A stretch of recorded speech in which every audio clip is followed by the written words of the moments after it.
done. I actually hit done this time. I often forget that step. Hey, Lothar. Yeah, and you can't hear me because I don't have. Oh, it's on the wrong screen. It's confusing me. Oh, hey there, Lothar. It's good to see you, buddy. Makes me very excited. Very excited. Jeff, good evening.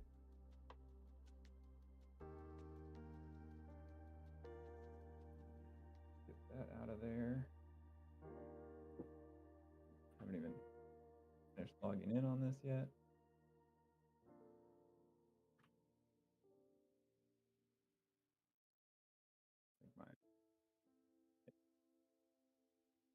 Yeah? Well, my new one.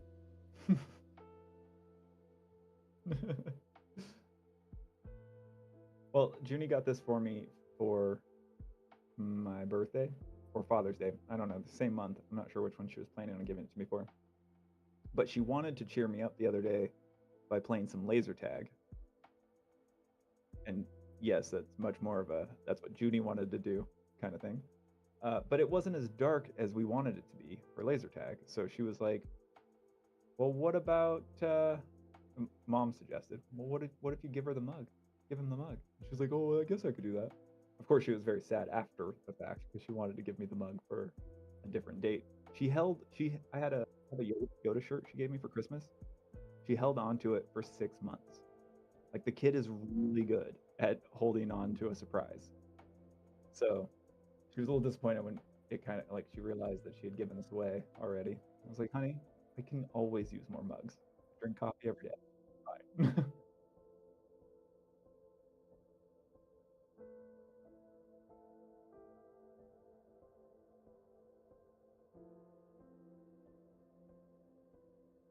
Yeah, I tend to have that problem as well.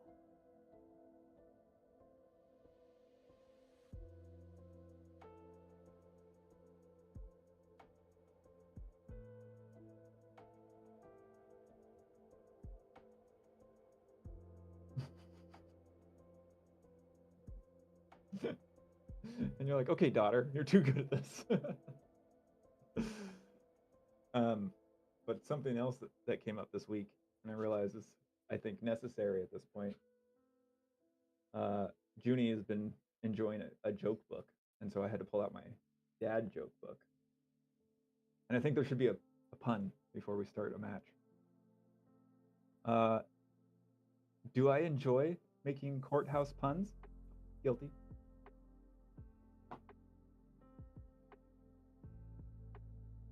All right. Deal. Where'd all my windows go? There it is. There it is. Okay. Lothar, how are you doing, buddy? How was your week?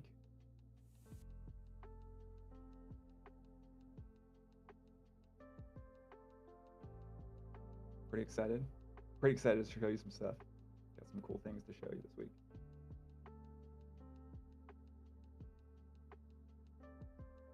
All right. That out of the way. Don't need that right now. Don't want that. Server up.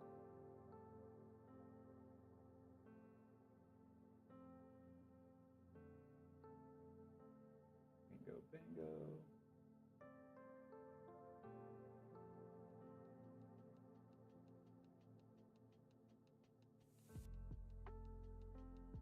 There we go.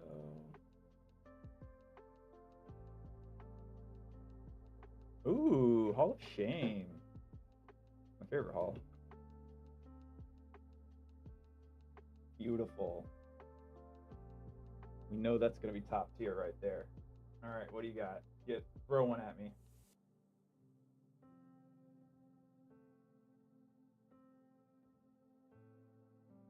How many?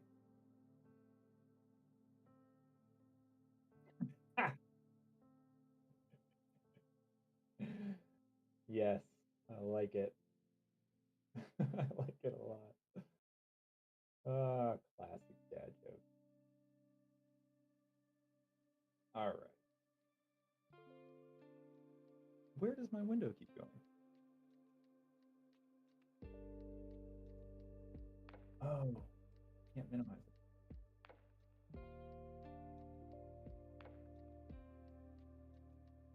Glad to hear it, Lothar. Glad to hear it.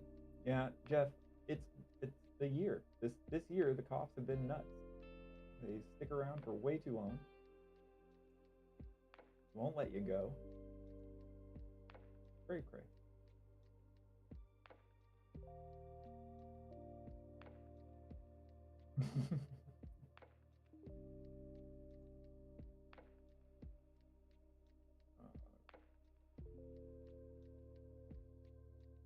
Oh man, Jeff, I've got some cool stuff to show you.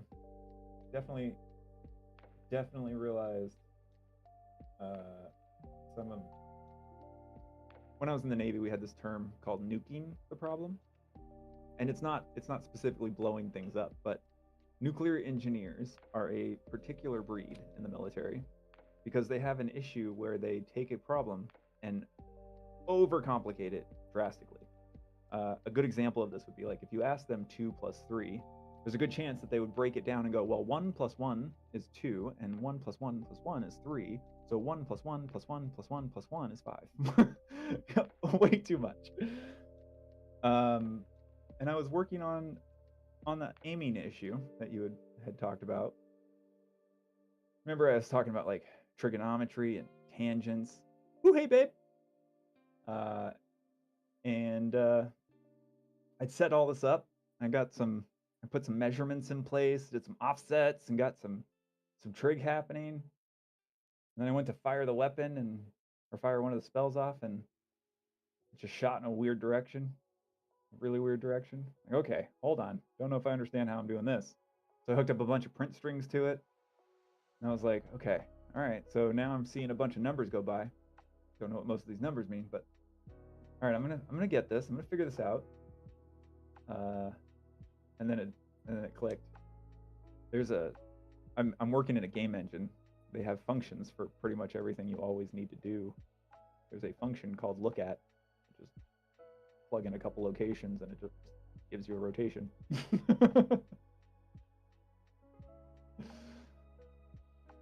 So yeah, it's much better now. It works. Works beautifully. Yeah, I'm ready.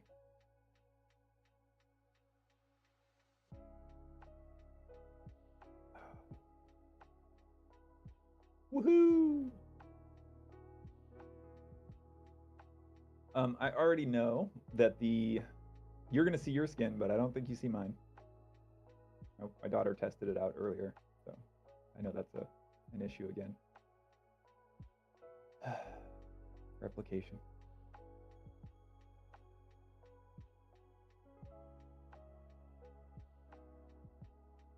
Yeah. Yeah. I made. Uh-oh.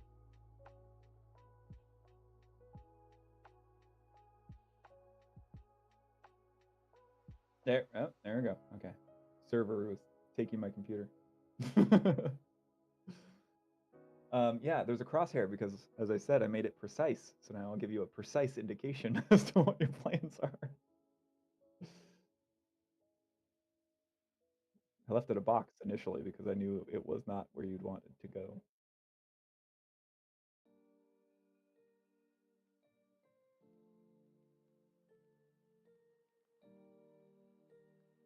Oh, I did.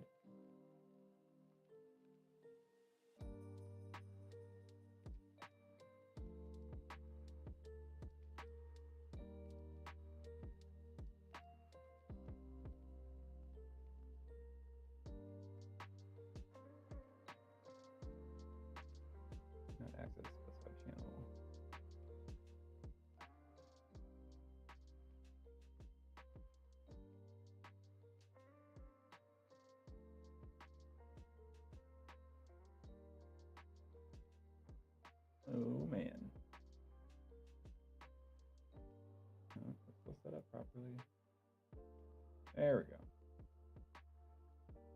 We're back. Server decided to hog up my computer and made everything go, no, we're not working anymore. So it's safe to say we're getting close to that point, Jeff, where we're going to have to start testing it on the server side. Yeah. Yeah. So do me a favor, Jeff. Press and hold Q.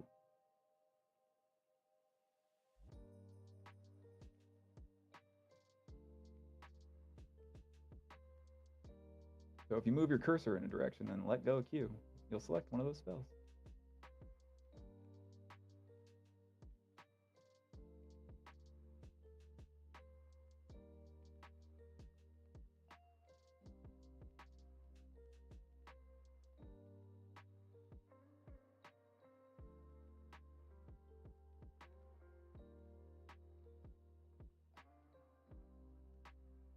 It is much brighter. Yeah, I was like, oh, I need to fix that real quick. So I just cranked it up a good amount. We'll see how it goes.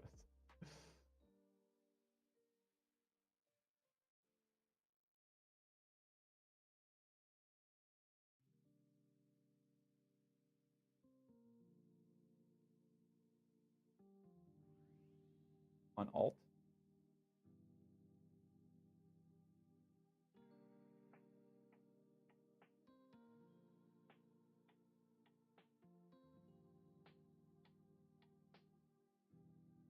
You could jump and use your wheel at the same time, though.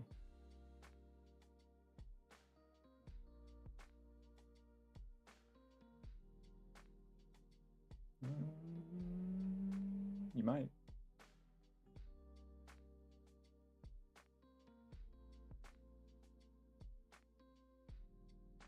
No, and it's not, because magic doesn't happen immediately. No, that's not how the wheel works. That's not going to fit the narrative of the world. Magic takes time, Jeff.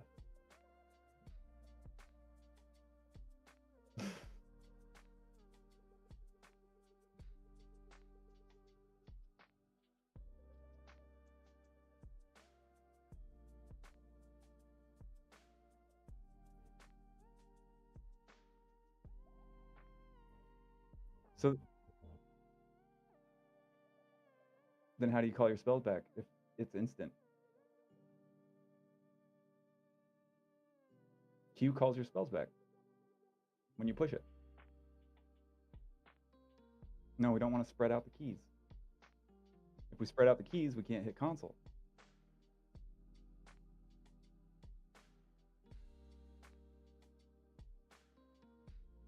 There are lots of popular games. I can shorten the window if that frustrates you a little bit, but this is a good UI. There are lots of games that use this kind of thing. And much like, well, I mean, we are talking to a speedrunner here, so there's that. But much like, so the concept I'm holding in my head while I do this is what you mentioned with the inventory. You like that when you open the inventory, you can still run around and move things. Same idea. In this format, you still get to run around because it's about selecting what you want and prepping for the moment while still being active.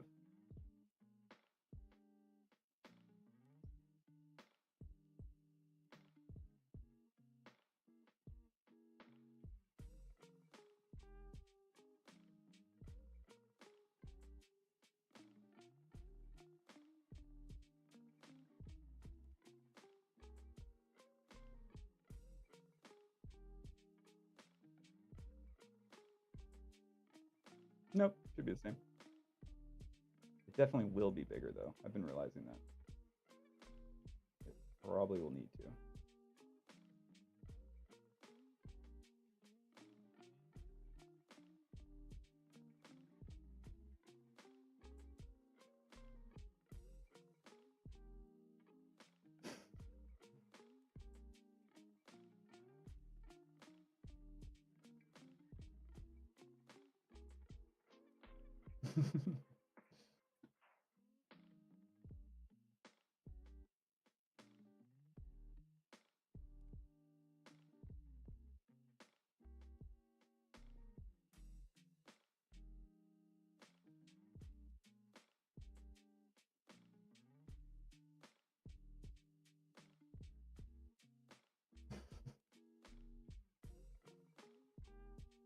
Well, let's keep in mind what you're disappointed about. Your expectation.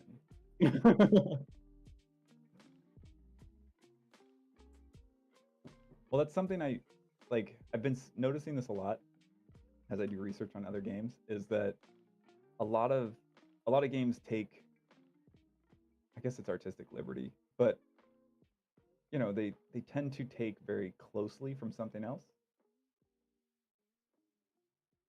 And I want this to feel different. Like it's my creation, my world that I'm building, right? So, do you see my portal down there? I don't know where you went.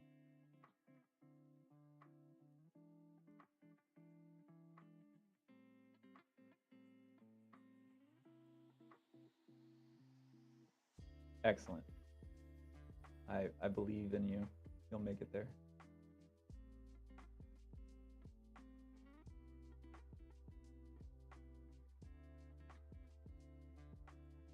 I found a trade stall. I don't remember if I disconnected what they do. Let's see.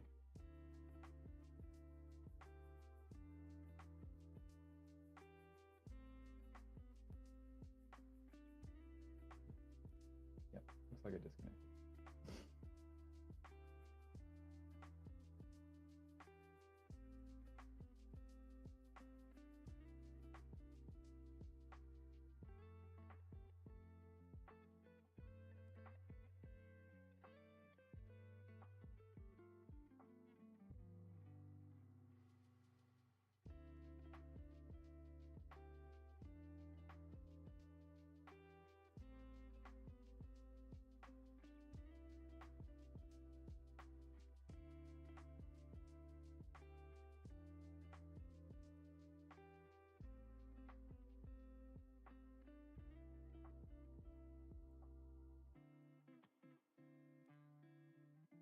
It's actually dynamic too. So if other spells are added, which there's ways that will happen in the future, um, it will readjust accordingly.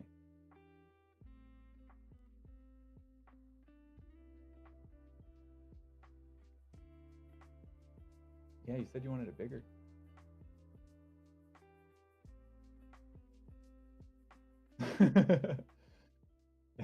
And now we're getting somewhere. Now we're getting somewhere. You have to keep telling yourself not get distracted.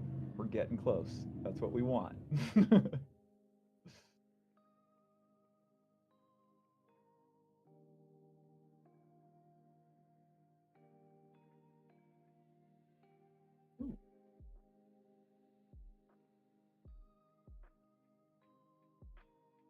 Yeah, well, it still gives me the error that I didn't finish the rabbit, so that's not going to be distracting you yet.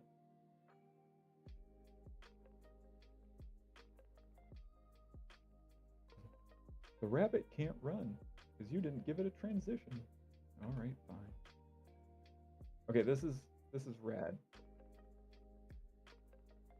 Never expected that I would just find a nice cave into the underground right here.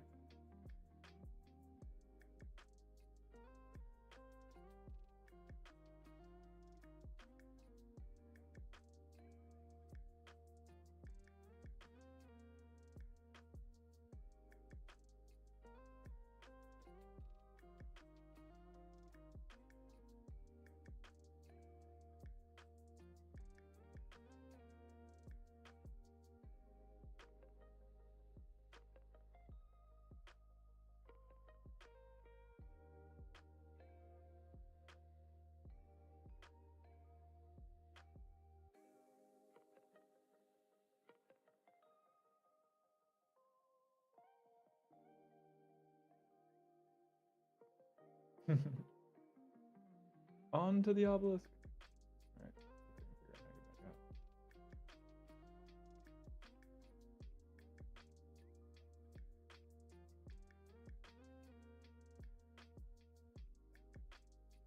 got turned around in here. Yeah, it is.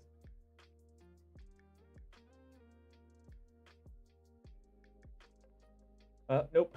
I'll be in Vancouver.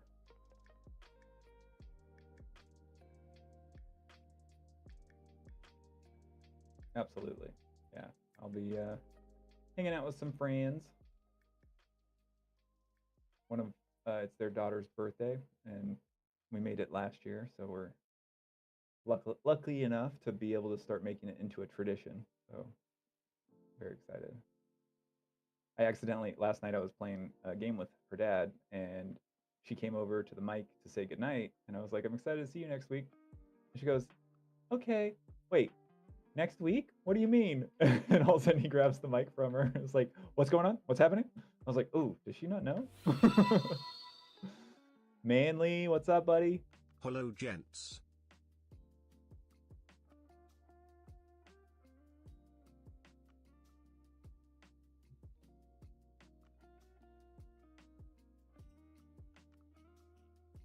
Thank you, sir. Where does it come through for you? Because I see it in the chat. I've got the chat on screen. Ooh.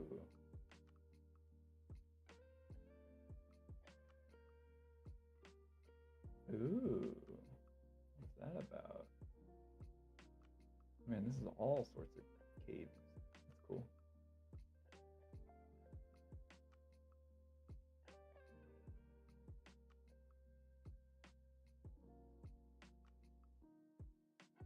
You know what?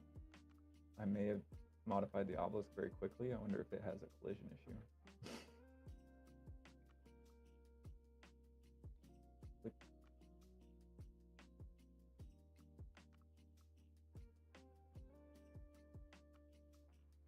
It's not panicking.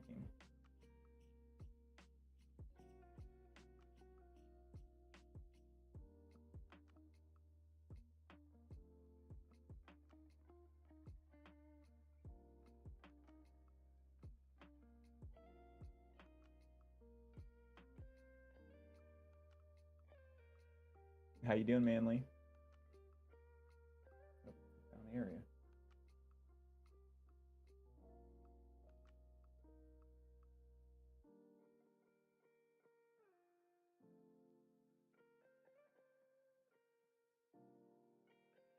Whoop.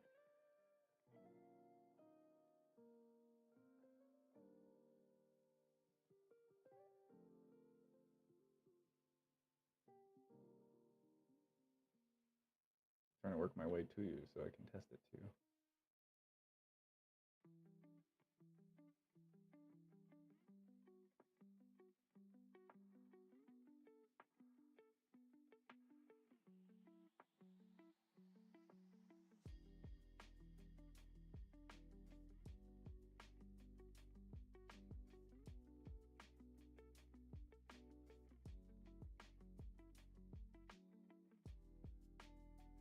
It looks like it's a plains tile that you're running into.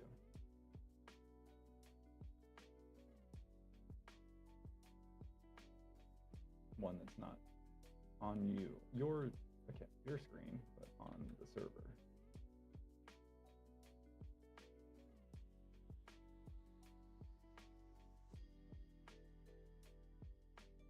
Right.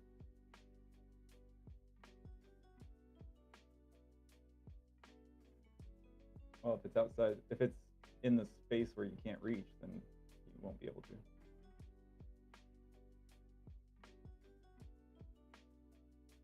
So the tile's above you.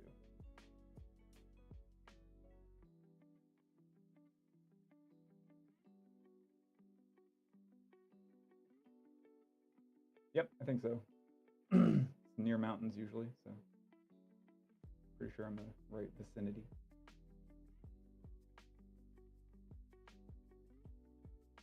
Go this way.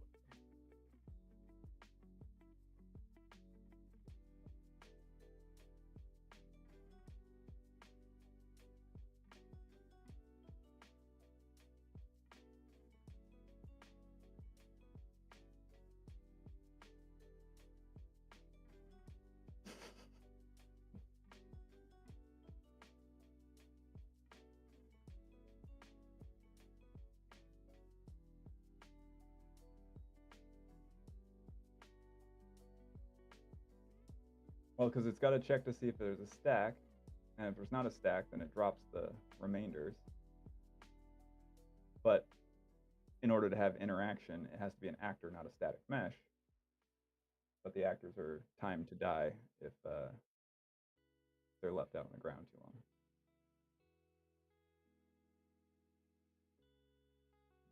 Where is the obelisk? I was thinking I was close.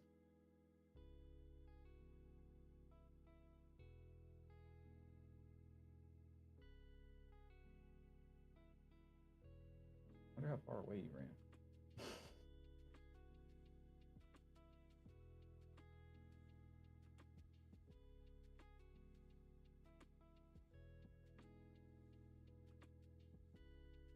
Yeah, I think I know where I am. In Relic.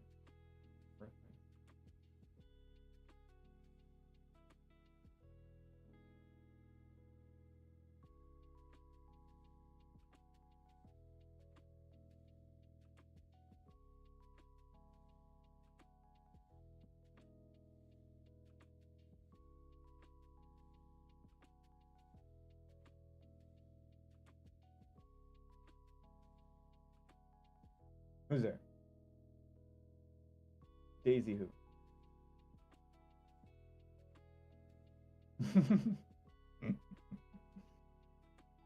My wife, after dinner, my wife asked me to clear the table. I had to get a running start, but I made it.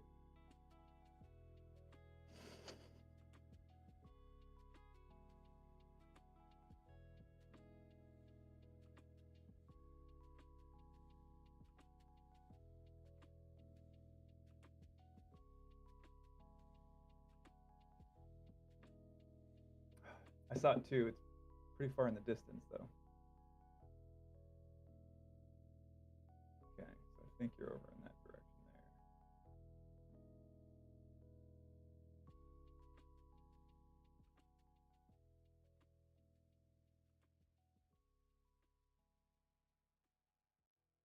I see the obelisk.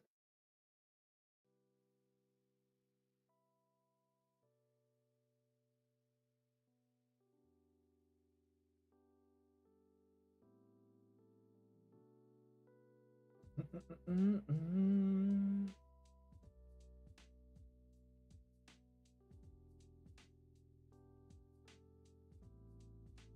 we're gonna go down before we can go up. Oh, let's go around.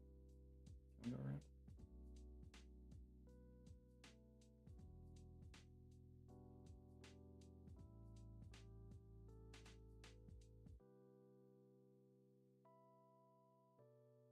We turned rotation off because I want to see. Go ahead and actually, you should drop everything, and then just be picking up more sticks because I want to see if it's not rotating, if it's working properly, like the stacking's working properly. Give me a better idea of where I need to look for the problem.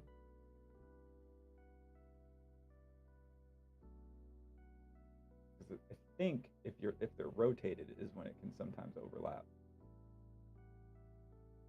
But if they're all in their natural rotation, then it works fine. That's my understanding at the moment.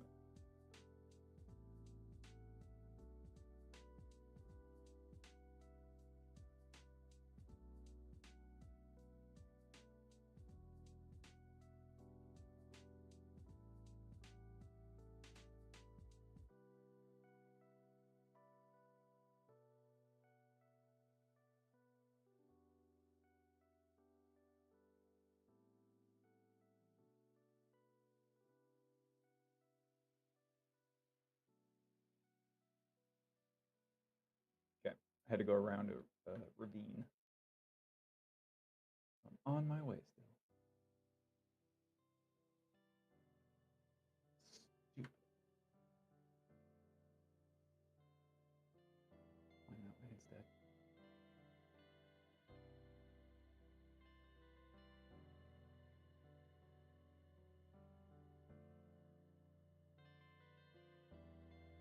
I hope it's the obelisk. You know, like the tree when we first had the tree going. Just because it was a rush job, so that would be a nice, easy thing to. Yep, easy oversight, no problem. You should place your camp.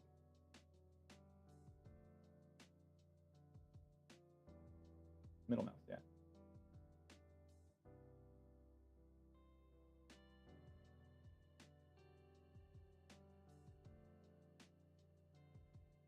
And now you should left click on your camp.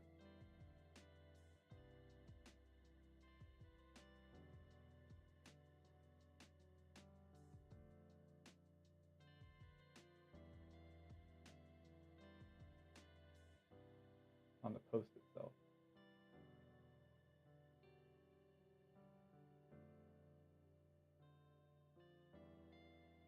Interesting.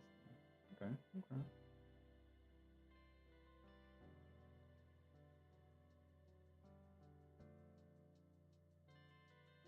Yeah, I'm getting a better idea as to why some things aren't working though.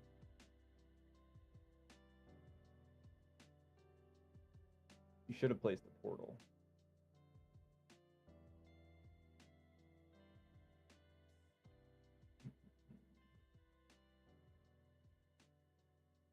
Or rather, forced your camp to.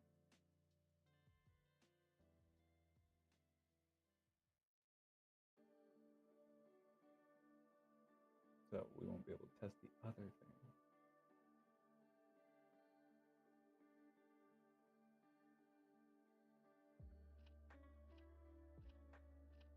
Wait a minute.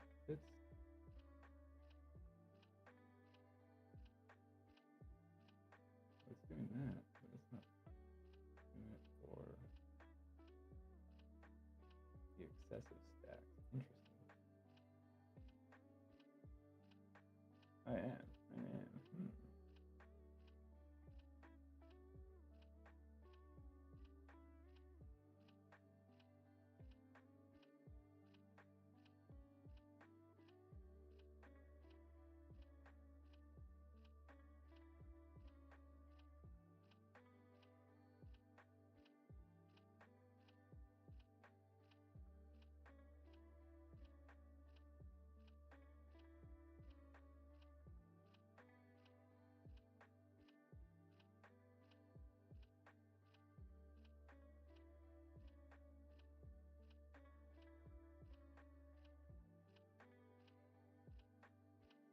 I'm very close to you.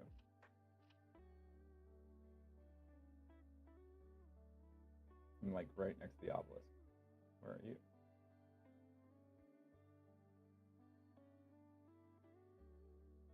Up higher than it?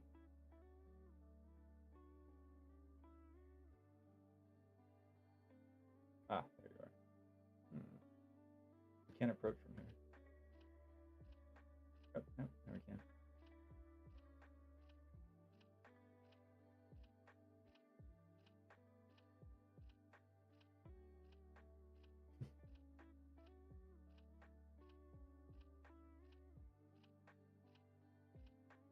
Interesting.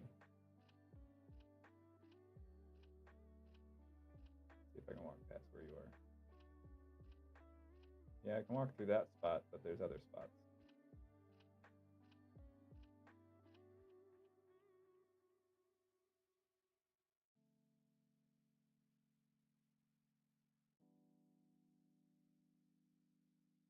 Oh, okay.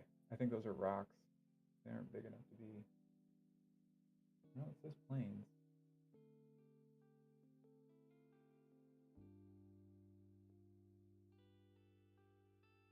I'm not showing your letter state.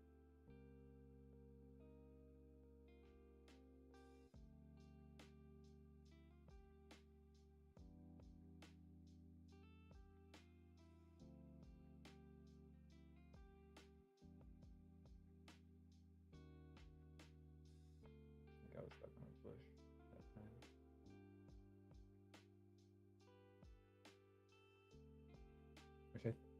Which that's probably getting removed.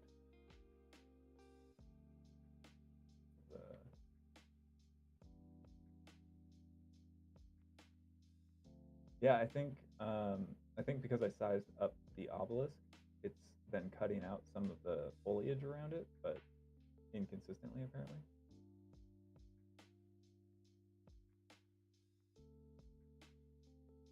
That's what it's looking like.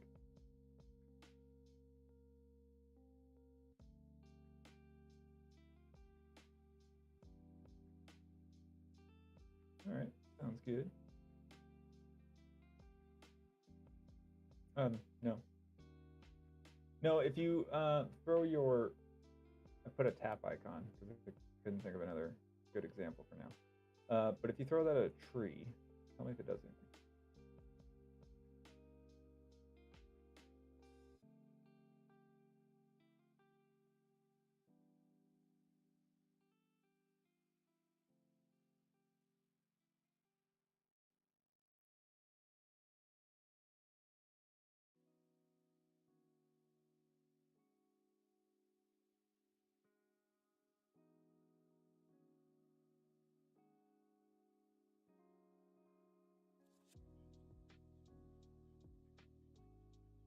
Yeah, it was getting a little buggy as I hooked stuff up. I'm also passing through it right now. I think I need to figure out the netlog package thing.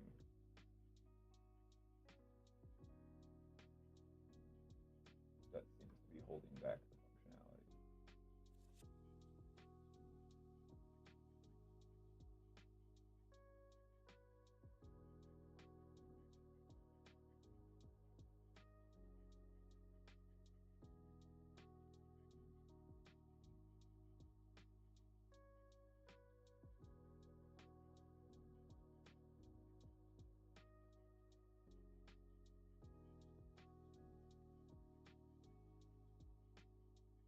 Yeah, it says it's doing it. It's not doing it.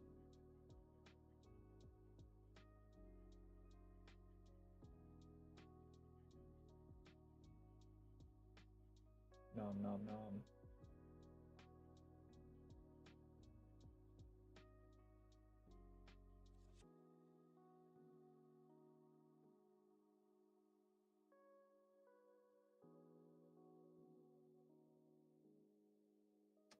Yeah, it's not reading it anymore.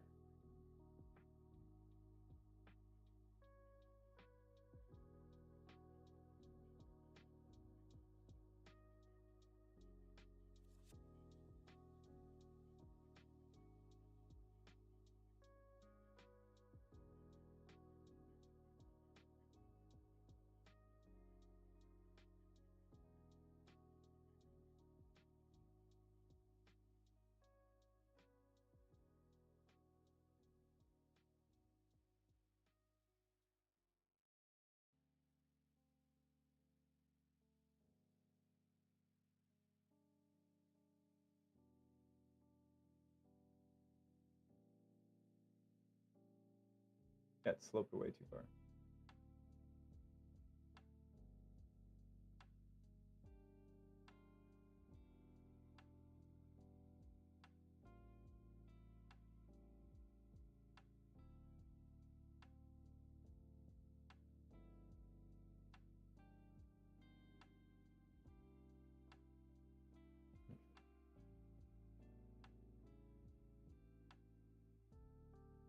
No.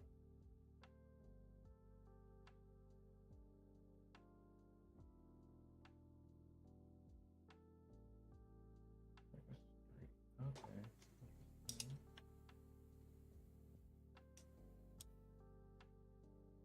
Does that sound better? I wonder. Test, test. Sound the same.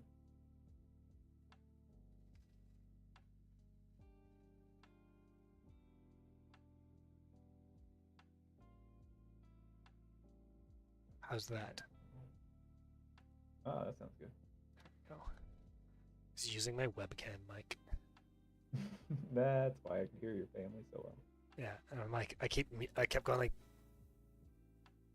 and then I would notice that I it was wasn't still. sure if it was just a physical reaction that you were doing. Like, this is habit. Well, it doesn't work anymore. It works out well because I can cover my mouth and mute my mic at the same time. Gotcha.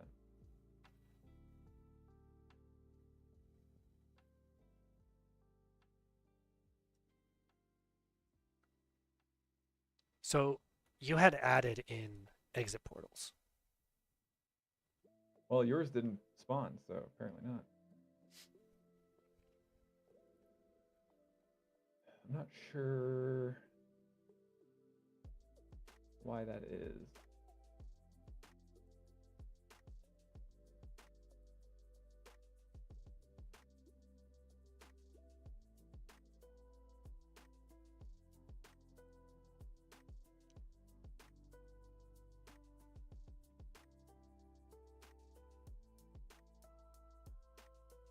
Plus, I left my camp, so I don't. Getting back there is going to be a pain.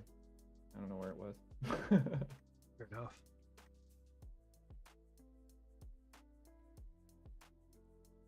Aha, I found a Jeff.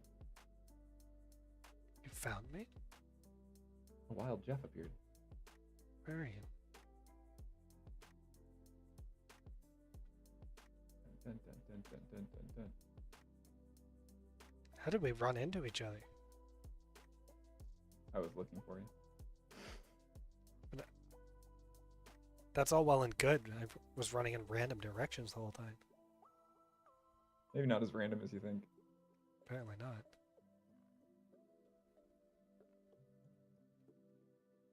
You'll never find me now. I mean, I'm land hacking, let's be honest. I know where we were together, and then I see that you're in on beach terrain. I know that I can head down and find you.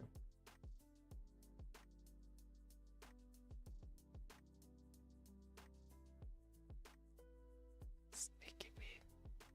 Run away.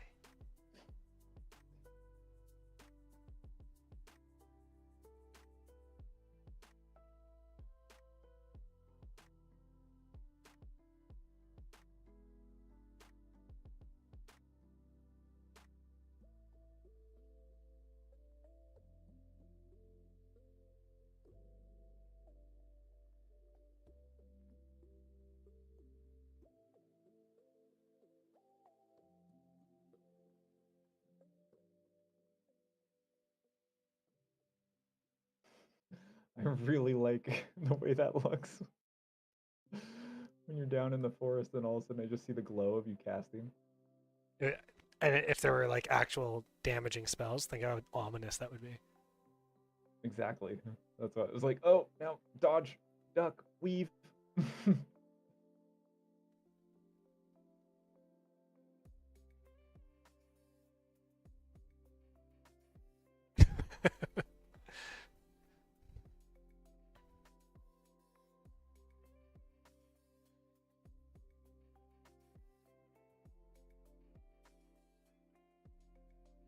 And now you're seeing the see, this is okay, so this is part of it too.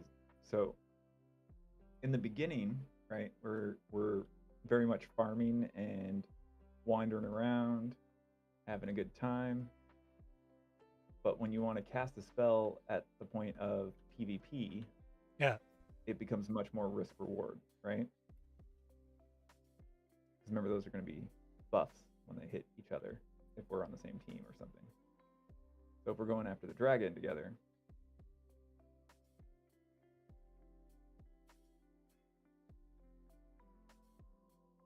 then switching in and out. Yeah. Yeah, like that.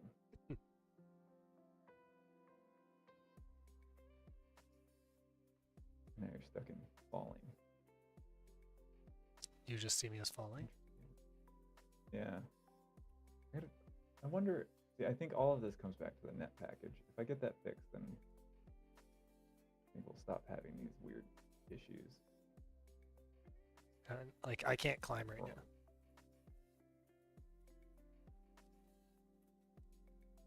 There we go. Which I'm assuming is leg related. Yeah, I think it is. And I think it's that net package issue that I got to figure out. I have a couple. I have 4 ways written down that I'm going to try. So that might be next week's focus before I start doing backpacks. You're just falling.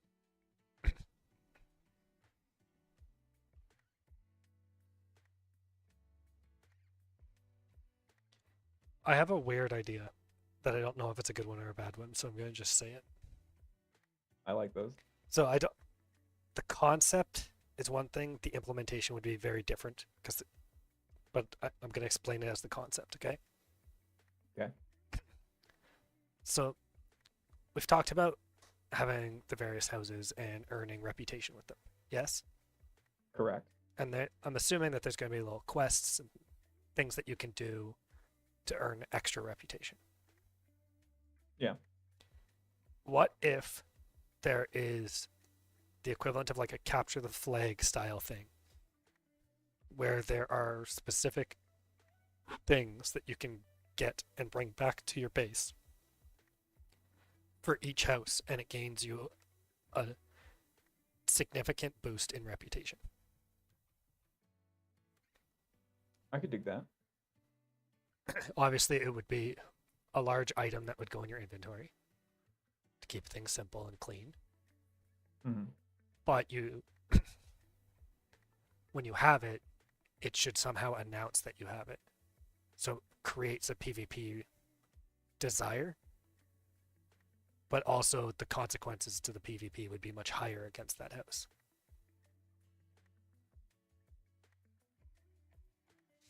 Okay. I like that. So it gives like another layer of objectives in the peaceful period, right? Mm-hmm. Or if you are trying to farm reputation with certain houses, you have clear goals. And with some of the what do you call it, classes that we've talked about, it adds another layer to what they would be able to accomplish and where their benefits would be. For some of these more like passive style classes. Yeah. Like ones that can locate things and stuff like that. Now there's more things for them to locate that would actually be very beneficial for them. Thus adding another variety to it. I don't know. Obviously, a flag would not be the right thing for this thing. No, but it would. I can imagine a handful of interesting things. Like, we could put a dragon skull somewhere, and the House Undead really wants you to collect that. And what I like about this concept is it's like creating POIs, right? Without actually needing it to be a POI. Yeah, I mean, I could pop it in with another static mesh, have it use the same system that I'm already using to pick up sticks and things. So that way it would already be a child of the item format, so it would automatically fit into the actor, fit in your inventory just fine. And then as long as there's one for each house, you just have to find a way to make it discoverable. Because right now you walk around, you find sticks on the ground, you don't even notice you're picking them up, and suddenly you have an inventory full of sticks. Yeah, but sticks are the only ones that work that way. Yes. That was why I was asking you to shoot your mining or your tap spell. I keep calling it tap, mining, whatever. I don't want to call it mining because it's supposed to work on other things. Extraction because spell. I had sticks. Yeah, the extraction spell.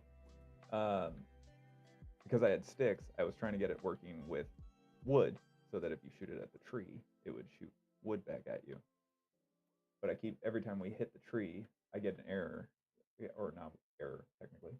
I get a warning about that net package thing. So that's got to be my focus at this point. I got to figure out how to do the net package properly.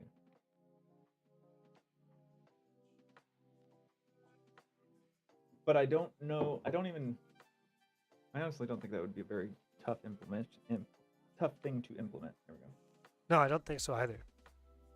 It's just a matter of how do you make it stand out, right?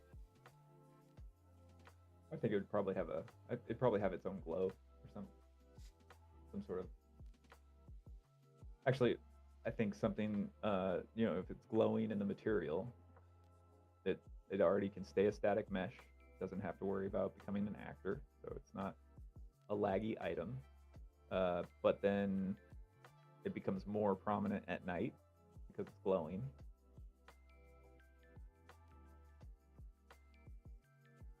Yeah. How hard is it to add particles to it as well? If it's a static mesh, it wouldn't have any particles. Okay. That's where it needs to become an actor to get there. Got it. Because think of what's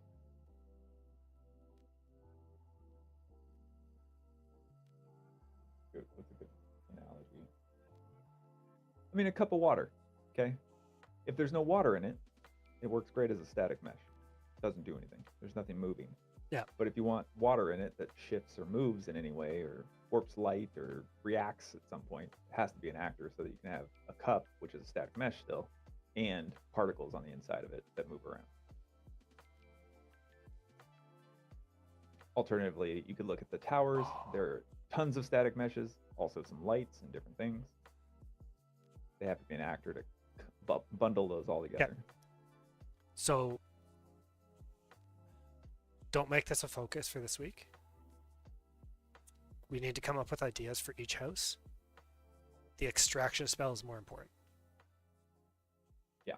The reason I'm saying that is because you had talked about like potentially adding nice fossils in the underground area. Mm-hmm. If you extract from the fossil, you get the item that you need, that house is looking for. Make the POI that is meant for it. So like the mana wells could be an extraction for the Fae. What comes out of it? I don't know. A coin. Make it funny. Yeah. So the POIs exist so that you can then use the extraction spell to get the item that they want.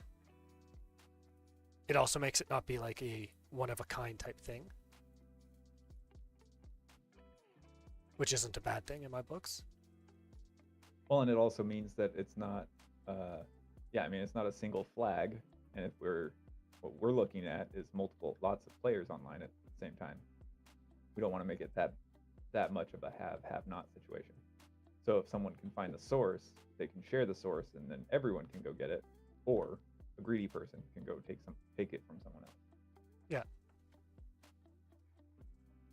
But if you collect once you pick this up, it absolutely I could also then add a particle to your character or turn on a particle that may already be on your character. Yeah. That indicates you're carrying something like that, or a backpack.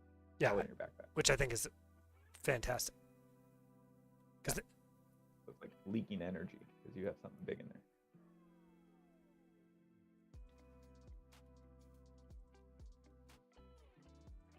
Okay, so maybe that wasn't such a bad idea. Nope. I like that a lot. Because I'm genuinely just trying to think of ways that we can better use or like give different gameplay to the daytime, so that it doesn't just devolve to, oh, I'm bored now, I'm going to start killing people.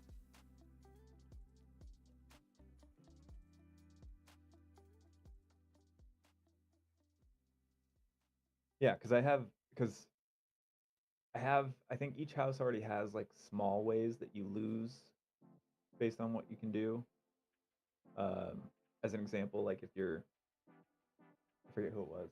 You just gave me an idea. If you have a pack full of sticks and you try to exit with a pack full of sticks, I think it's the Arborants that aren't thrilled about that because they don't exit with you, they burn up, right? So you're wasting, in their opinion. So there's little ways, and they're also smaller amounts in that sense. Whereas at the moment, my main focus was on you gaining through trade with them, essentially. So if you sell items over to that house is going to give you some rep for it. But having a big Hail Mary would be cool too. And here's what I'm thinking. If you fail at exiting with it,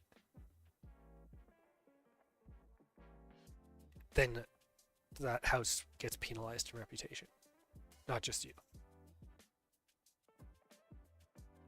Because we had talked about like the houses themselves have like a certain like hierarchy of some sort, right? Or am I? Yeah. So it wouldn't be anything significant because of the scale that things would be working on.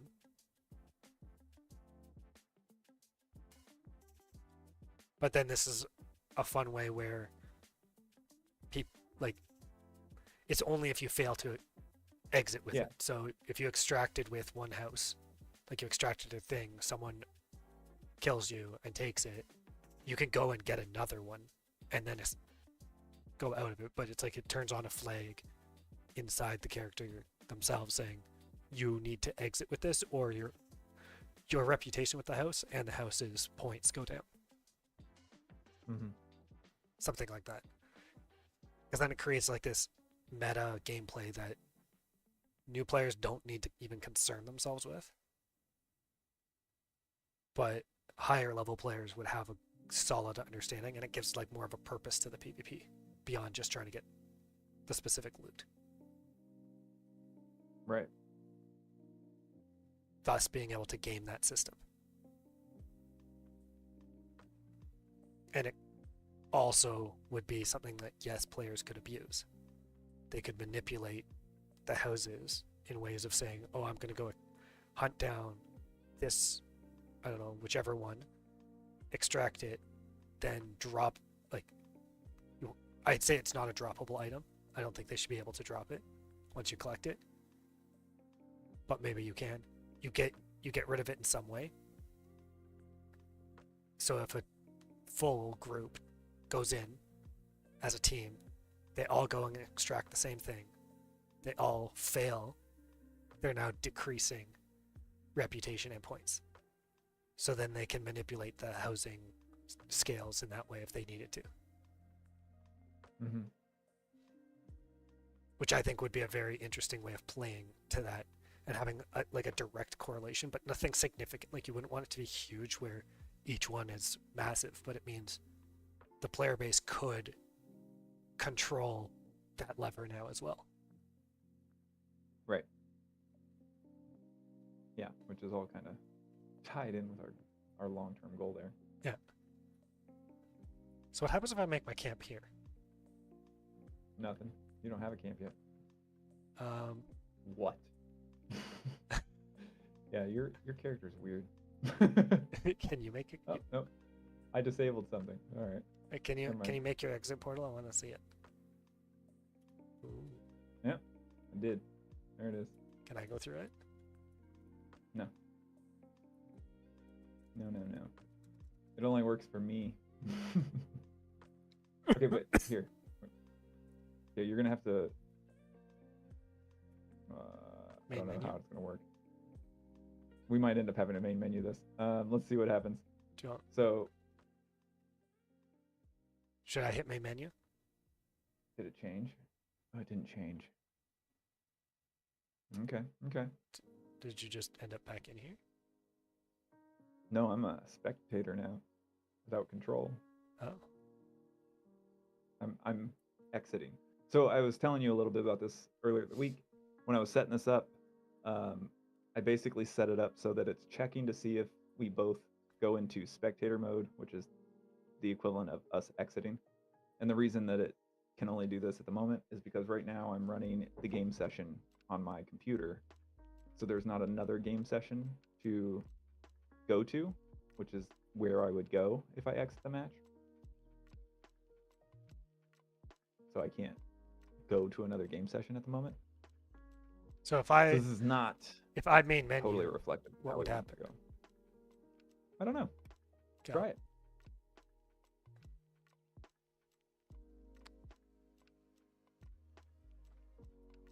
Nothing. It must know you exist. I don't know. That's interesting. Your character's in a weird limbo. Can you rejoin? Try that. So I'm trying. See what happens. Ooh, he's trying. It looks like he's trying. But now I'm in a weird spectator mode. Yeah. That makes sense. Timer's frozen. Can you see? Well, it's got to load the map for you.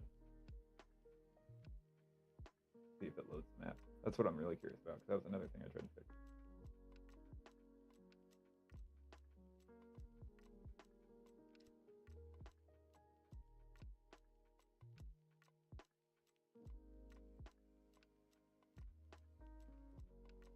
Are there any trees yet? Yeah, there's some. Oh, yeah, it's loading the map. Okay. Can't tell if it's the same map because we can't run around now.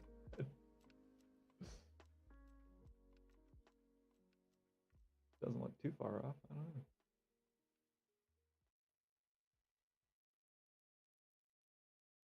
Oh. I should have made my portal right where you'd come in. That would make it easier to tell. Well, I saw our camps in Portal before the trees Oh, came. you did? Yeah. Perfect. Okay, so that's good. Those are replicating properly, so that even though you're joining late, you can see them. But I still can't move. Guy's not. No, we're not going to spawn because I didn't set it up for us to spawn in this case. Not yet. So All right, so go back to main menu. joke time. Yeah. Go back to main menu, and while we try to log back in, give me a joke. Okay, I'm trying to get there. I have to Alt F4. I can't open up a menu. Oh, interesting. Oh, because you've never spawned at this point. Interesting. Okay.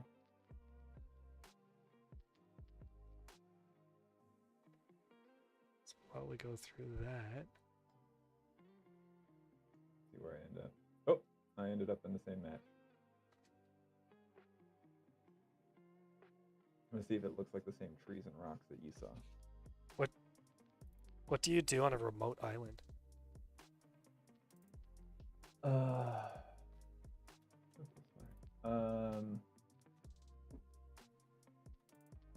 I don't know. What do you do on a remote island? Try and find the TV island it belongs to.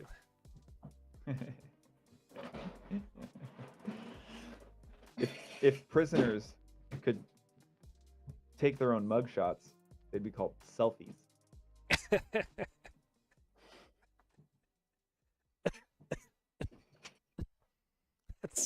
That was bad, but I love it. Yeah. It's fantastic, baby. So the trees and bush are definitely in the same spot that you saw when you came back in? That's good to know. Let's see, I don't think I'm gonna go back.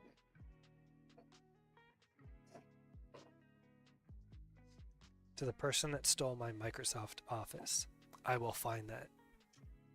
I will find you. On that, you have my word.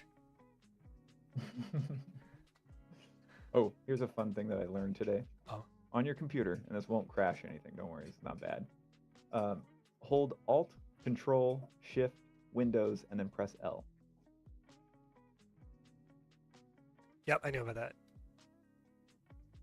Blows my mind. I was like, really? Because You can do it with P?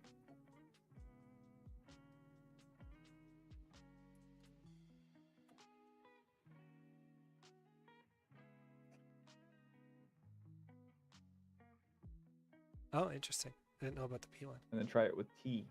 With T? Tango. Oh, gross. Now that's going to keep opening. Got rid of that opening up on my computer. The doomed hotkeys of Microsoft. Does S still try and open Skype? I don't know, probably. No. Nothing happened. That doesn't mean it Looks like I didn't try. replaced the Teams. Yeah, it doesn't mean it didn't try. If you don't have it installed, then no, it cannot. Maybe. It's funny now that I'm launching it again. Now my computer's like, do you want to trust this program? It's just been playing.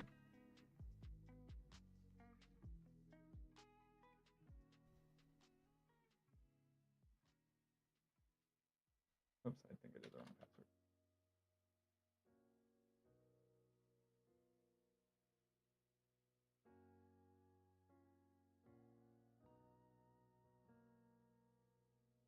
Oh, pre-login failure.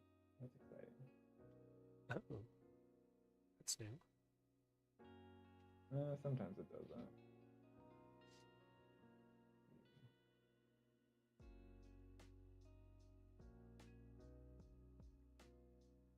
No, it doesn't say anything though. Oh, I wonder if I can do that on purpose.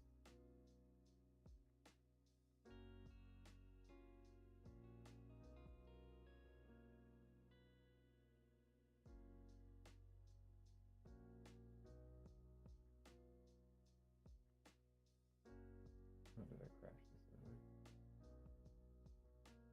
It's so funny because the CMD log window doesn't seem like it is doing anything but printing stuff out, but sometimes when you click in it, it just decides to kill the program.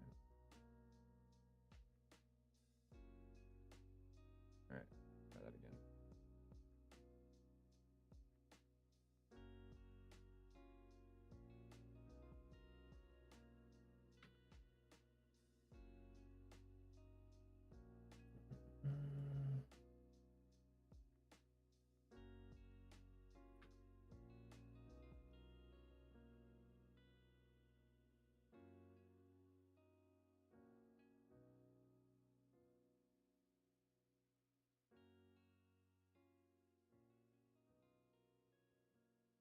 Pre-login failure. Neat. Let's try another client.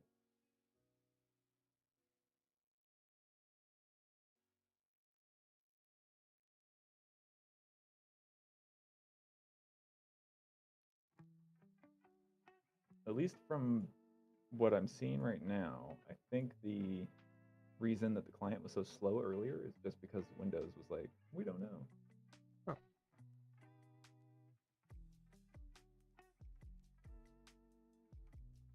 Are you able to log in? I'm in. I just have to hit join game. Should I try? Interesting. Yeah, give it a shot.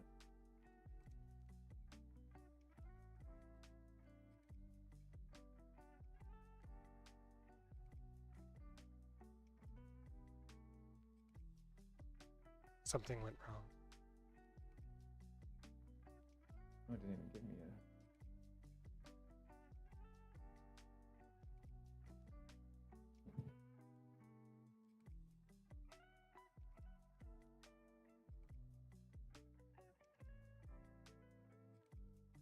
Interesting.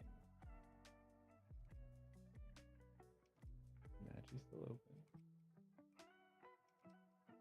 Windows security's still mad at me.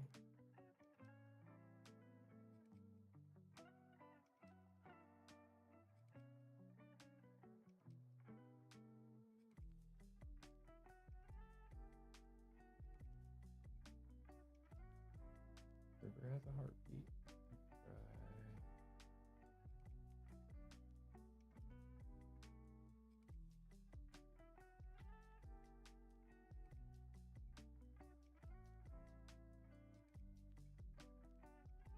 It hasn't changed.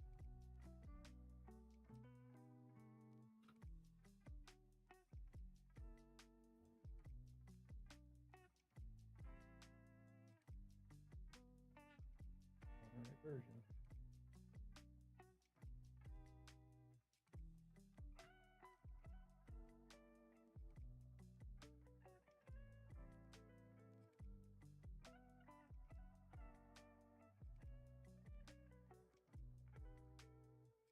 All right, let me connect that time.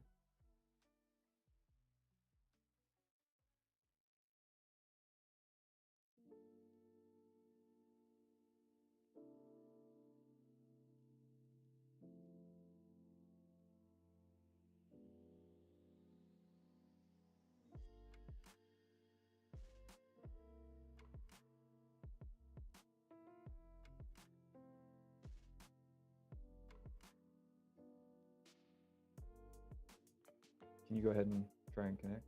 Yep. There we go. Yeah, interesting.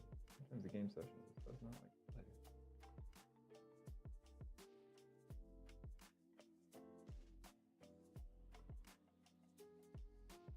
Okay, so if it goes.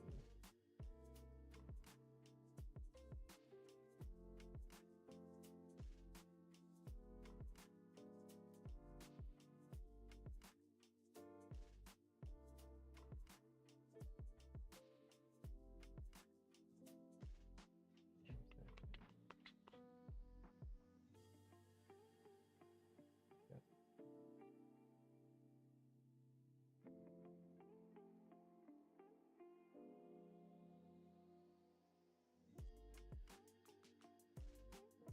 Okay, that's why that's listed twice. Okay, good to see. Good to see.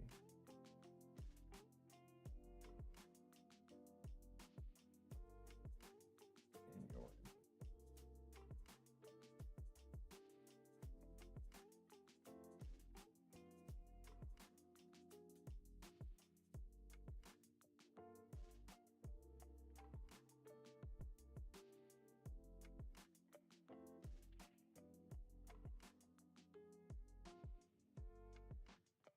Ooh.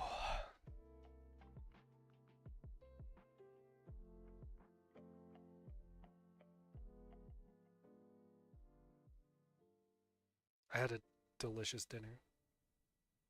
Yeah, what you have? I discovered that they had a new type of poutine Ooh. where they put cut up rotisserie chicken on top of the poutine, Yum. and then it obviously just cheese gravy. But then I had the like barbecue gravy that I told you about Mm-hmm. instead of like classic gravy. Yeah. Oh, Yeah. So you're like, oh, it's like a gravy type barbecue sauce. I'm like, so that kind of goes on poutine. And there you are, like, yeah, I'm gonna order the poutine that has that on it. Yeah. Great. well, because I've had it before, but this time they had a rotisserie chicken, and I love their rotisserie chicken. That's like what they're famous for. Mm-hmm. And when I was eating it, I literally would just turn to people with me, and I'm like, it's like I have the best of both worlds because I'm getting the rotisserie chicken. I don't have to deal with cutting it off the bone or dealing with any of that type of stuff because they did that for me and just threw it on top of my poutine. So I still get my rotisserie chicken and fries. Now I'm just getting some cheese and gravy on it. Mm-hmm. I typically make buffalo chicken poutine. Mm. Kind of like my go-to now. Now that I'm Canadian.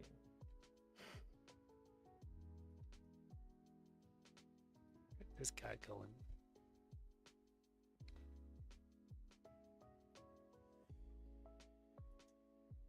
Crazy. What are you up to? Oh gosh. Made it air again. It's not doing the right element.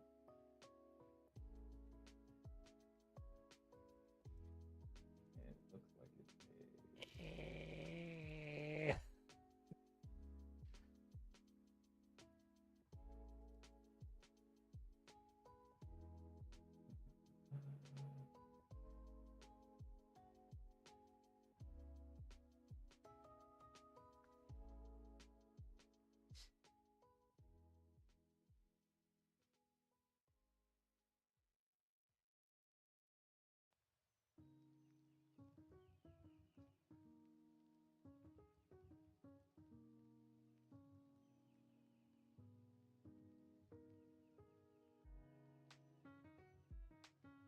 Interesting. I can't cast spells now.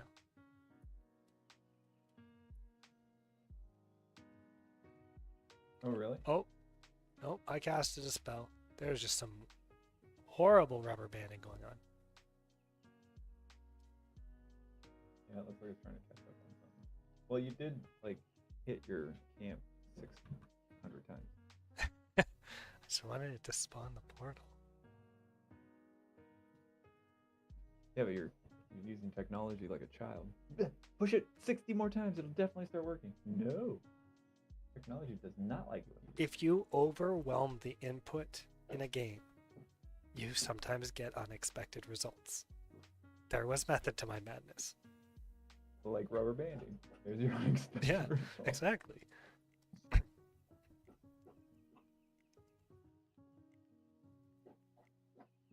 Gotta try breaking things. That's what I'm here for.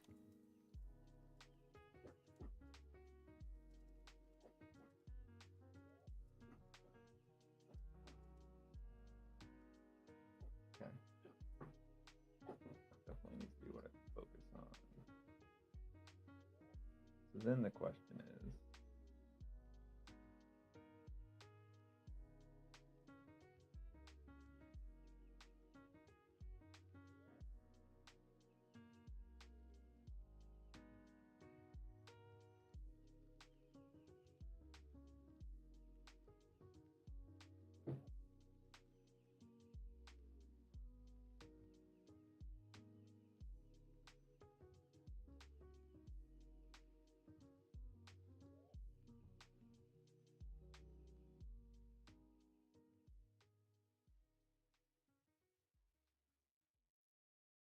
hmm.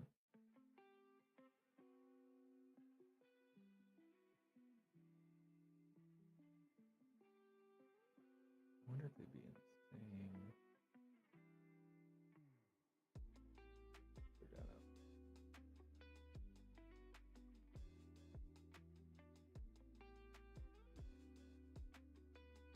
Discovering anything good? I mean, no. Mostly just looking at how it keeps doing things for me. It doesn't seem to notice you. I'm not sure why. I am a ghost. Yeah. It lists you in the joining of things, but when it comes to how the game mode's responding and stuff, it doesn't seem to know you're there. I was trying so hard to jump down to where you are. Just jumped right past it. You jump past me? Yeah, I'm climbing back up.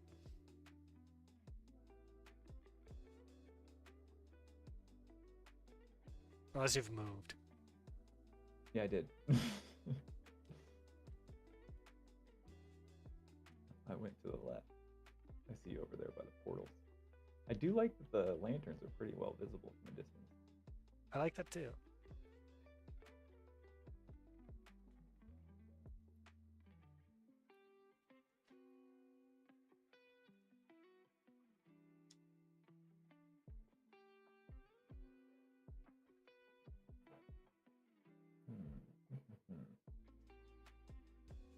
Here to say goodnight? Ah.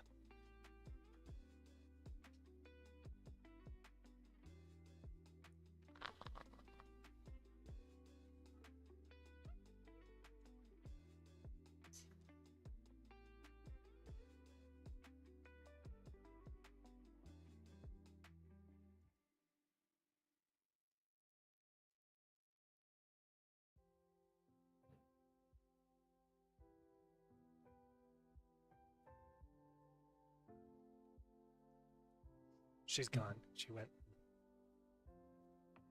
She just showed up to me. Because she's making a toast. And it's toasting. And the dog was here, so she wanted to say hi to the dog. Oh, the dog. I don't. Always attracts them. I don't matter. You're superfluous. That's not true. She will take as much time as she can get from me, so I will give as much as I can. I had a dream last night that I was a muffler. I woke up exhausted. I knew that one was going. Yeah, that's how it goes, though. She actually built a desk for Junie this week to be in my office more, What's with so these? she can do some of her workbooks and stuff in here. Built from her last year's soapbox car.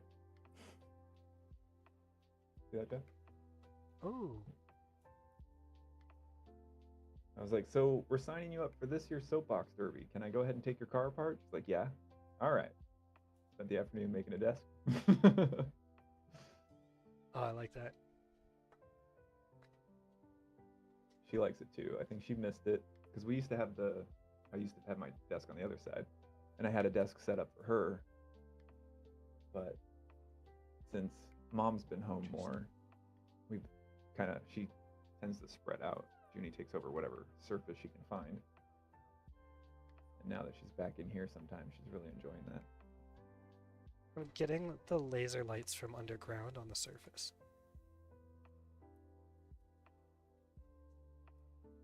Yeah, because that rock is an underground rock.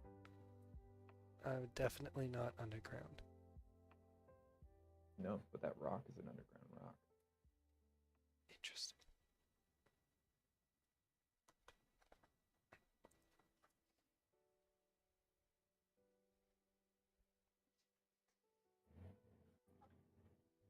There are some allowances for it to overlap like that. Partly because this is a point of intrigue, right? Like, so if someone doesn't know about the underground and they stumble across a rock like that, they're like, what's going on here?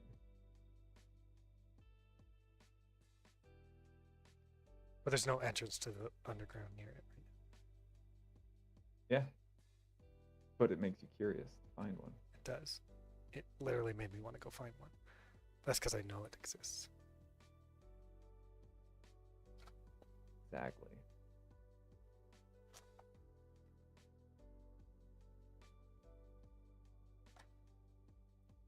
Hey, Sean. Yes. I ordered 1,000 pounds of soup from a Chinese restaurant. Oh, yeah?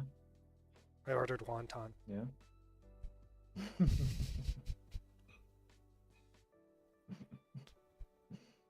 Nice. Nice.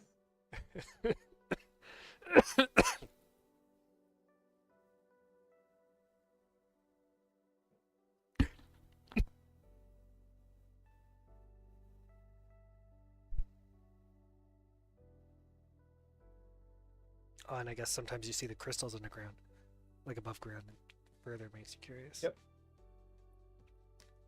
Yep. Well, they'll often end up on the overhangs. That's pretty common.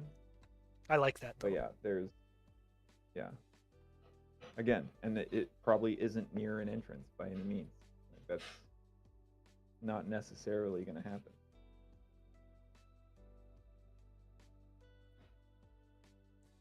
Lothar, did you like that I joke? feel like you probably heard this one. I got hit in the head with a can of Coke today. Mhm. I'm fine. It was a soft drink. I haven't heard that one. No. It's like that. I look forward to using this though. When you go into a restaurant and they're like, "Do you have any reservations?" No, I'm confident in what I want to eat.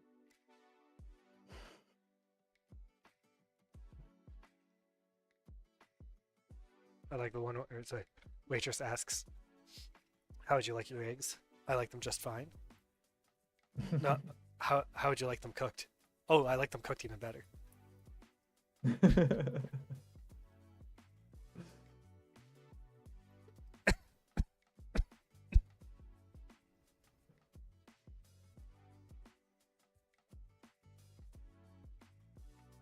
Okay, so we've got the tree over there.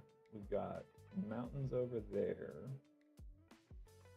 So I wonder if I can find...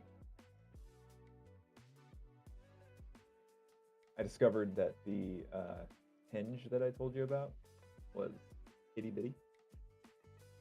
That's why we couldn't find it. Possible to find. Yeah. Well, you'd seen it before when we were having some of those server issues that a couple weeks ago. Yeah, that and could we face were, the floating ground. through the sky.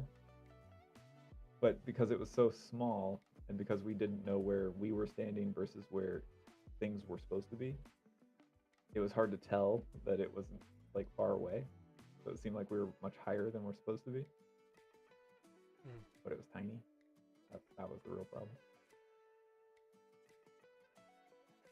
But much like the obelisk, that was a, hey, here's a thing I can do, and it did not check if it if it caused any other issues. So we'll see.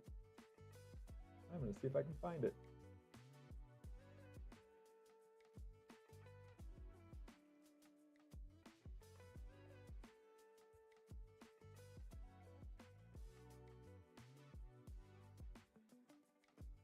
fine, Rock.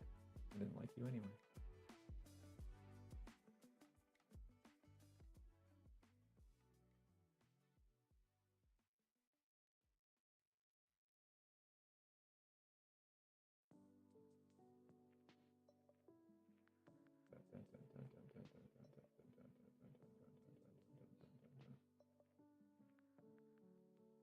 Kablamo. Oh, cool. I found another glowy rock. There's a lot on this map. 2 is a lot, considering I've never seen it before. Fair, fair. What I really like about the glow underground that I've noticed is when you're swimming, you know how it's hard to tell what the landmass is that you're near? Yeah. That actually is much easier with the glow because you can tell if it's an underground one because of the glows versus a beach one, which doesn't have that.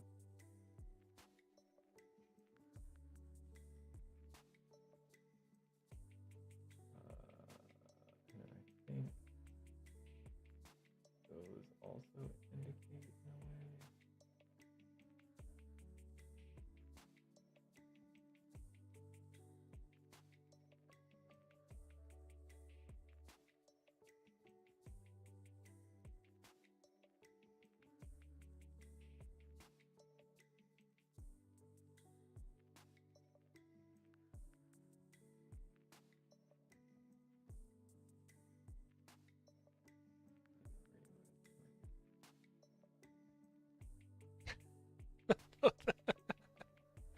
My kids asked me for some chapstick earlier. I accidentally gave them super glue instead. They still aren't talking to me.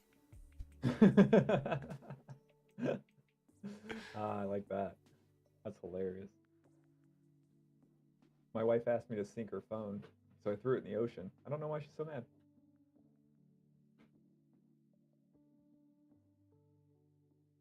Why do cows wear bells?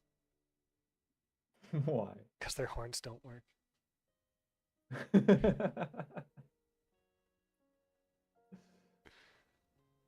Oh, Junie's gonna like that one. Apparently I'm on a page full of just cow ones.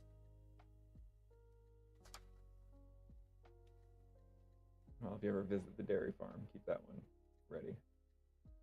I'm sure the farmers will appreciate it. So Sean, you like puns, right? Oh yeah. Ooh, Dr. Dark is raiding with a party of 1. Hello, Dr. Dark. Welcome. Thanks for the raid. Appreciated. Hello, Dr. Dark. Welcome. What were you streaming?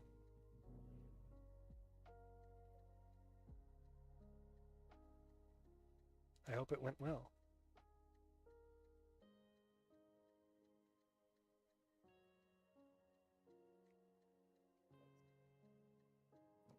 Got that right just as I was telling a joke. Well, I appreciate you stopping by. Absolutely.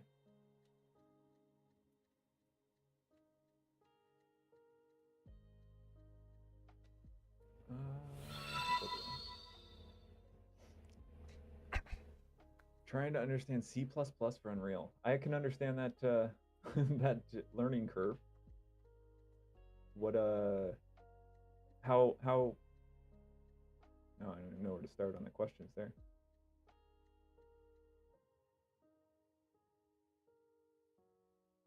Fair. Yeah. Blueprints are nice because they're visual, but what are you doing to try and learn C++?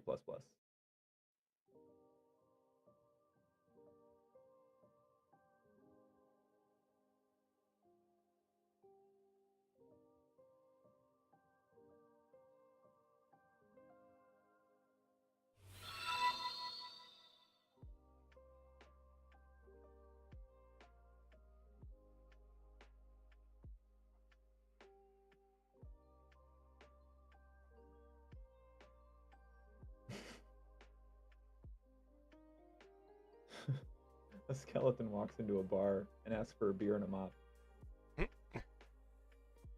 Also, thank you for the follow, Dr. Dark and Marcus Bauer. Bauer? Bear? B-U-E-R, I don't know.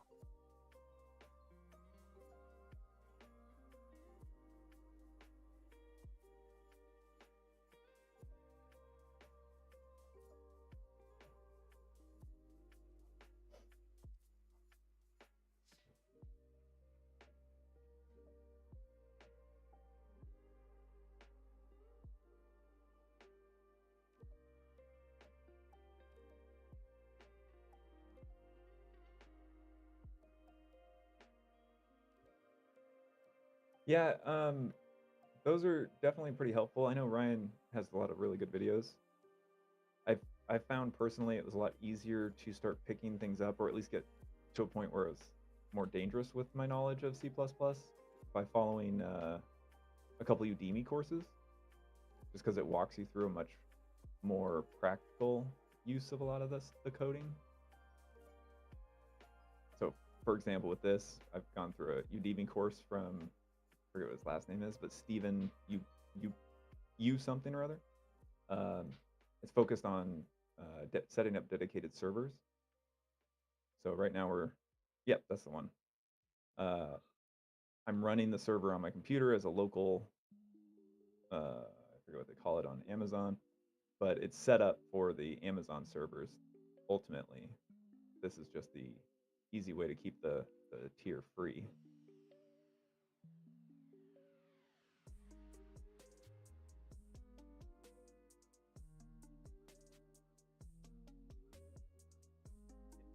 That's that's sometimes the hard part. You just got to commit the time. It made a lot of things clear, but at the same time, I'm trying to get a lot of the movement stuff into C++ and out of blueprints just to speed things up. And I'm still having a lot of trouble getting it to work out of my brain.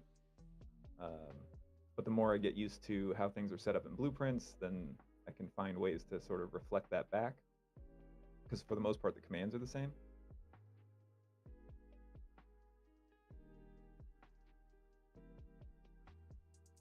It's a really nice course. It sets you up with a lot of cool stuff. Pulling data for a database, so you can actually pull some game-driven information as well. It fits some of the goals of what our project is here, because we want to have like long-term sort of records of everything that's going on, and we're going to use those records to explain other things as well.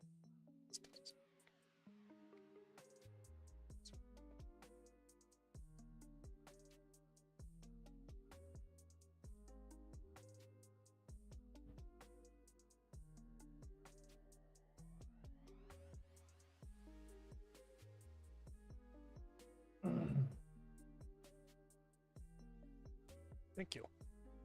Thanks, I appreciate it.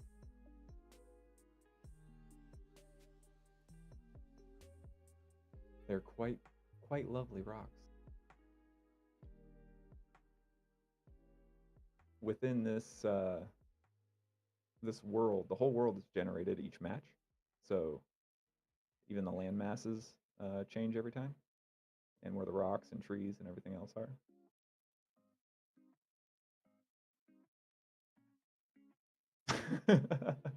I'm reading a scary book in Braille. Something bad's gonna happen. I can feel it.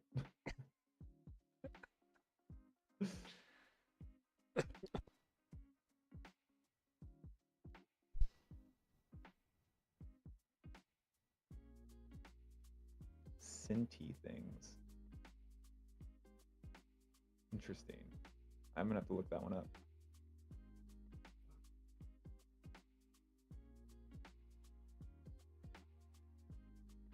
So right now we do have a semblance of multiplayer working.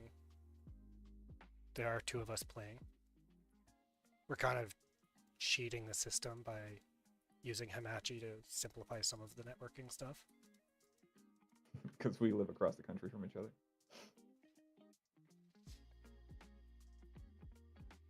Before we go into like dedicated server build stuff. I say we, but it's this other guy. He's the one doing all the work. I'm just the ideas guy. I'm not even the ideas guy. You're just the tester guy. Yeah, I'm just really good at breaking games.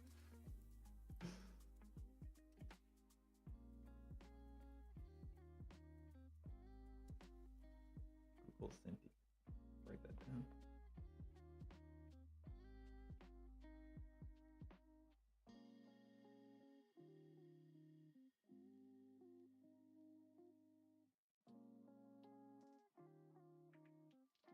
Oh, if it's been in Humble Bundle, there's a decent chance that we've picked some of it up at some point.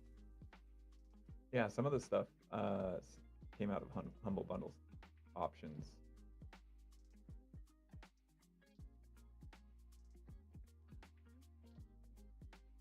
And if you're looking for something that's like the character creator that we're using here is called Ready Player Me, open source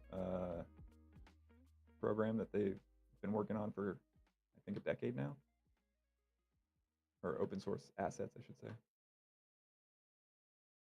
Just give us kind of like a free character creator. Yep. Oh, going underground. I wish I knew where you were. Down, down, down. Well, I ran off to one of the directions. Free is the greatest price, and we're trying really hard, even though we're shooting for a game that is multiplayer and on dedicated servers. We're trying really hard to keep the price as low as we can while we get started. And then once things are in place, we have lots of different scratching mutual backs sort of situations, and to keep things funded in a nice long-term format. But yeah, free is definitely the best way to start. It's easy to dive in and get a lot of money spent on assets and stuff. There's so many programs that I want to try. Just not worth investing in at the moment.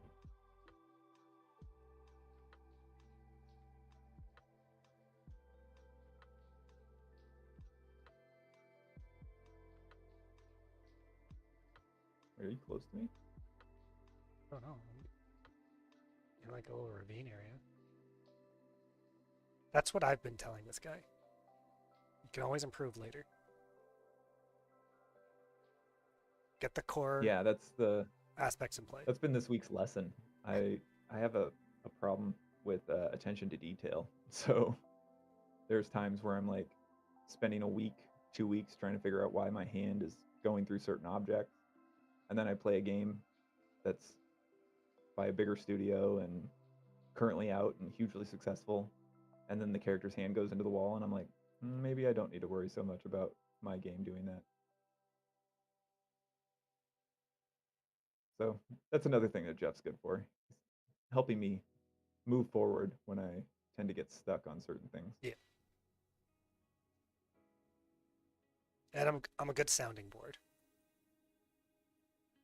where you can just Discord word vomit at me, and then I eventually respond when I'm free. Yep. And usually it's not even necessary. Yeah, most of the time it's just me trying to organize my thoughts long enough to actually be able to communicate it. Yeah, that's easy to do, man. So easy to do. You should show the light spell. As soon as I'm out of the water. I got into a procedural animation tangent for way longer than I should admit. Sometimes I dive back into it once in a while, and I have to remind myself that it's not this game. It's not this project. But that's because you have an animation background. Yeah, that's fair.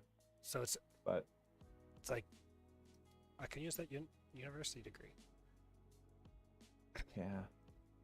Just give it up. They're just a degree. They don't do much else.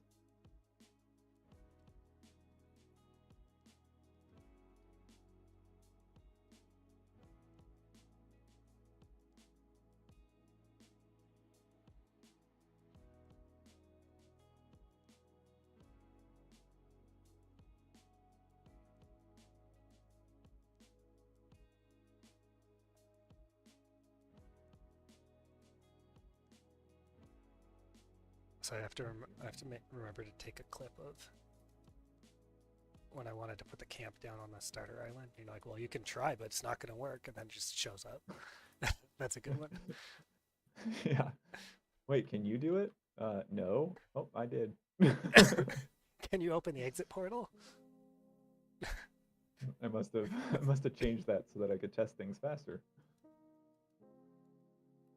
Well, it's like the other day, like I showed you my sandbox level so that because this has a delay in loading, of course, because it's trying to load the map every time.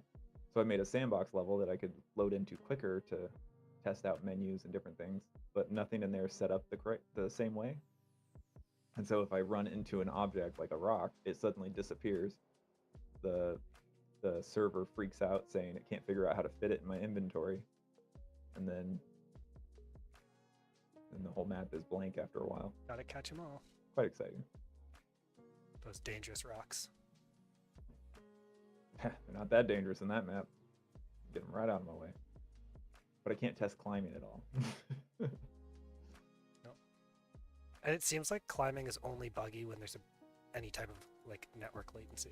Otherwise, it's quite robust. And when there's a weird slope. Makes sense.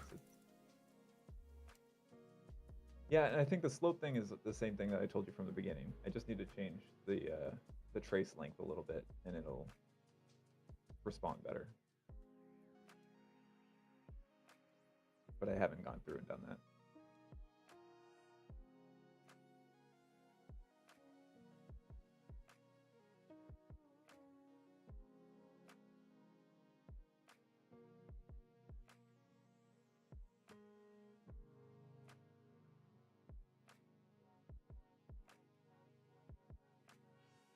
How to get Ready Player Me.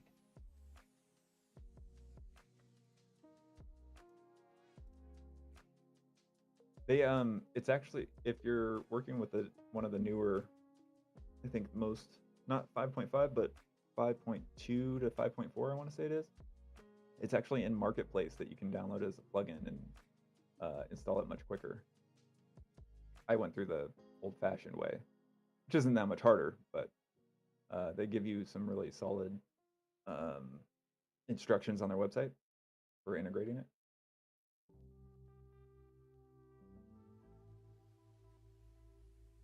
No, it's not in 5.5 yet. But I kept finding that every time I was keeping up with the engine, I was setting myself back further because I'd lose things that I was relying on, and sometimes the game would never open back up. So I've kind of decided to stick with 5.4 right now. If something crazy comes out, then I'll figure out how to update it again. Because every version of an engine can mess with a lot of different plugins. Yeah. Just kind of have to just stick with one. Which is why major developers stick with like their proprietary stuff that they've had for millennia, feels like. Well, yeah, because it also keeps the feel of their games for a long time. Yeah.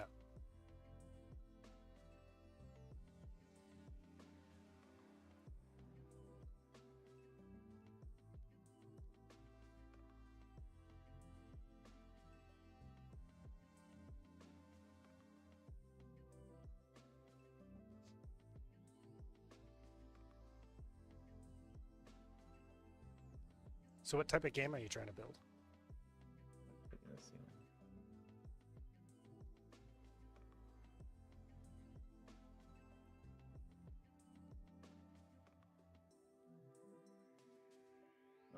that's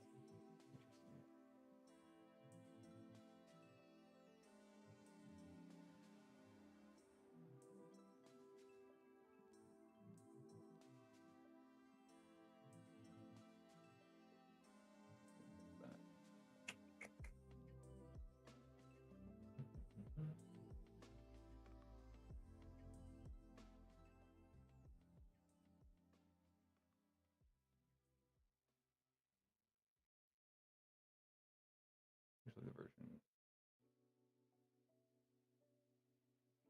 That's fair. Yeah, I agree.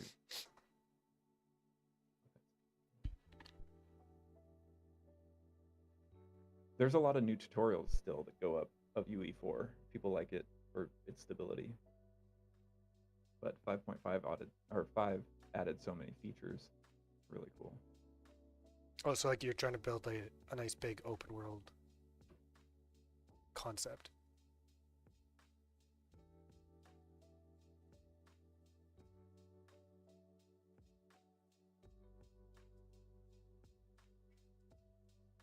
Well, it's not what I'm doing, but the suggestions that some of the other devs out there give I'm thinking of Pirate Software and 2-Bit Studios, a couple others.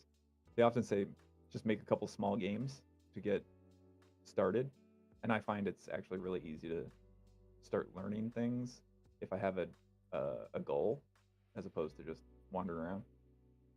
Jeff can attest to this. I wandered around in Unreal for probably a year before I started showing him anything that seemed concrete. Yep. Oh look, I made Ready Player Me work. Oh look, I'm getting this tool to do a thing. And then months later, finally, hey Jeff, why don't you run around with me?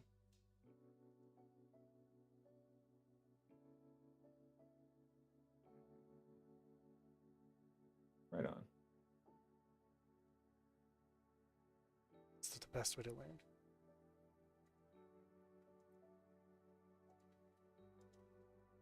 Yeah, your first project was that you were testing things out became so messy. Yeah. This is easily the 4th or 5th restart before I knew exactly where we were going. Especially when I'd start doing more C++. I lost projects for that. It's like, oh, no.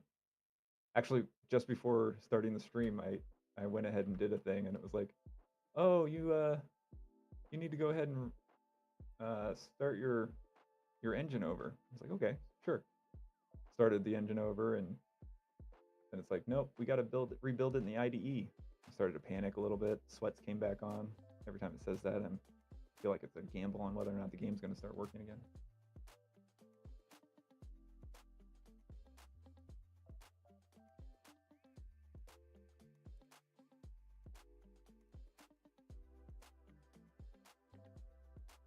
Yeah, you got crouching working like 3 weeks ago, didn't you? Yeah, on accident. I put the buttons in and realized that everything else was already in place. I found it was because that's more of for me, that was an animation graph challenge. And once I realized the sort of hierarchy of needs, I then kind of broke it out into groups of commonalities. So like walking and crouching obviously go together, but then swimming and falling, I think, or swimming and climbing are both suspended. So those were sort of related to falling, and then making the hierarchy of needs work in a direction that actually could respond well. And then yeah, I was like, oh, that button's gonna be for crouch. So then I plugged that in just a few days ago, or couple weeks ago, and found out that I had actually built that hierarchy pretty well because crouch was already in place. I remember early swimming when it would just become falling if you jumped into the water and like, or even now I think if you try and climb out of the water, you just start to fall. I'm gonna try it. I think it's disabled. No, it's not. Do you just start falling? Yeah, you just fall. Needs to be disabled. And then some of that stuff I planned on having. It's in the C++ version of the character that doesn't work yet. What was the other thing that would allow us to swim in the air? I think it was when. Well, yeah, so that's one of the things that I've noticed. And I think, here's what I think it is. So the YouTubers that do all their indie teaching, they're telling you some really cool stuff, but a lot of them do it in a very small scale for this specific situation kind of way. And so sometimes they're not showing you stuff that works super well or is long-term useful. And swimming was a big one for me. I found so many different ways to do swimming. All these different people being like, oh yeah, just have it do this check here, or try this other way. And oddly enough, Unreal kind of built it for us. So all you have to do is put a physics volume down, mark it as water, and then if you enter it, you'll automatically start to swim. So the tutorials kind of led you on a goose chase. And so at one point it was set up in a way that if I went into the water, Jeff would also start swimming. It just immediately set everyone on the map to swimming, even if he's on the mountain. So there's and I assume that the people that know how to do this stuff don't talk about it because they're usually under an NDA for the projects they're working on. So it's got to start seeing through the illusions a little bit sometimes. The YouTubers are definitely great guides to get you on track, but some of the stuff that I've built from YouTube videos has been more detrimental than helpful in the long run, just because it won't plug into other things. But it's a great learning resource, like to get you started. Absolutely. Yeah. Yeah. I think I was trying to say that. Just want to make it very clear because they do a really good job of getting that baseline stuff going so you can explore the concepts. Plus, walking through it over and over and over gets you familiar with the nodes, which I personally have found that is the biggest step in learning. Once I get to the point of like, okay, so this is what I want it to do, and I can actually think of, oh, this node would help me with that, or this node would help me with that, then it starts to get a lot easier to work with. So that's where watching all the YouTube videos, following a lot of the YouTube videos has been very helpful. But at first, I was making lists of YouTube videos and thinking, okay, so if I just go through each one of these, I'll build my game. And a lot of the stuff I built was not useful in the long run. So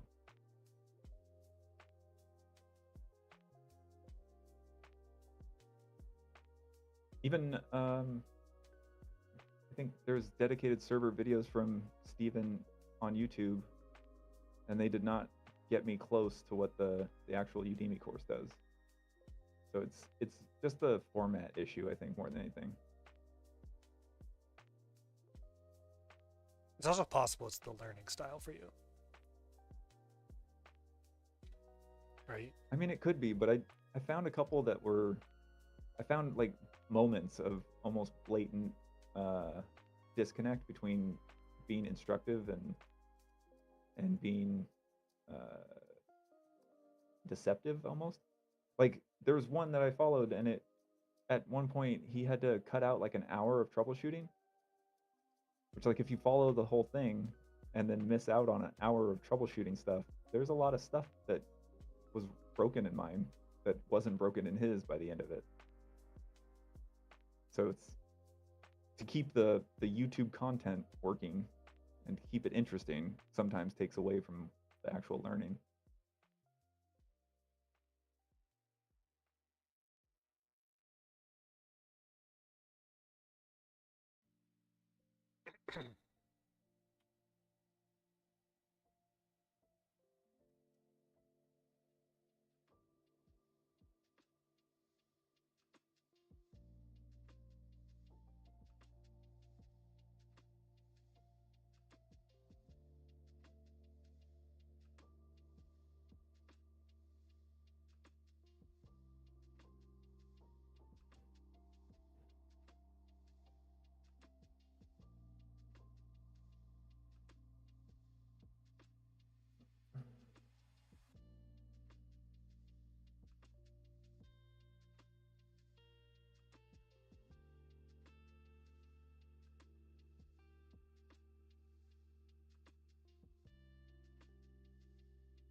Yeah, I definitely need to work on the lognet thing. I can pretty much look at the server and see whether or not you're going to be able to climb.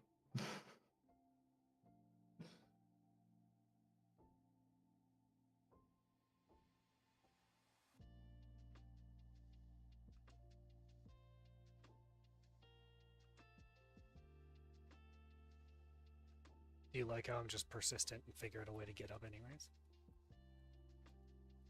Yep.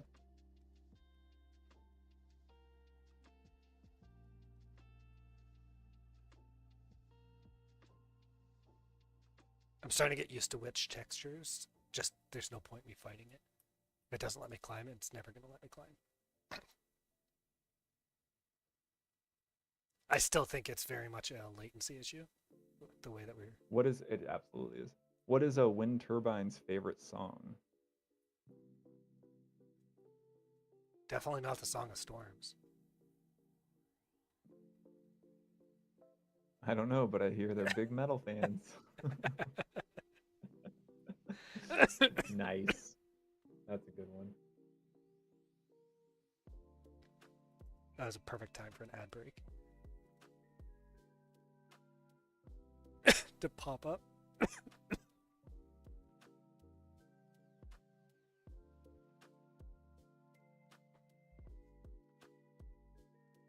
It's going back to restaurants and stuff. I absolutely love waiters. They bring a lot to the table.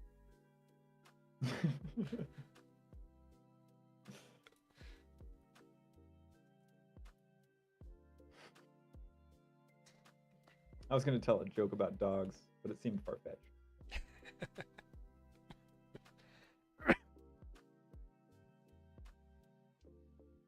I heard a really funny pun about cows, but it's kind of offensive and I don't want any beef between us. I'm not sure if you've noticed, but I love bad puns. That's how I roll.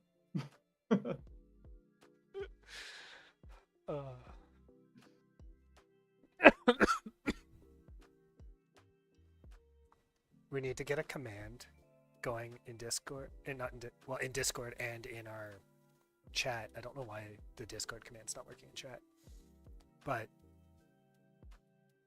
that just does dad puns. We just load it up with as many as we can. I think so. And then it's just when the book came out this week, I was like, okay, we need to bring this to stream because the dad mug is a great start. We need to level up the dad. And I love how you got one. You have one, and then I'm like, yeah, I got one too. Yep. Polishing. Yep. I feel like it's a necessity. All dads need one. At least. Keeps us sharp.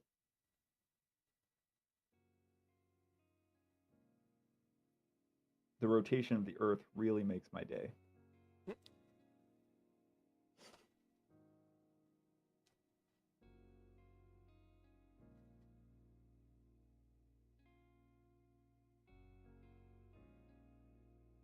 If you ever come across a vampire snowman, watch out for frostbite.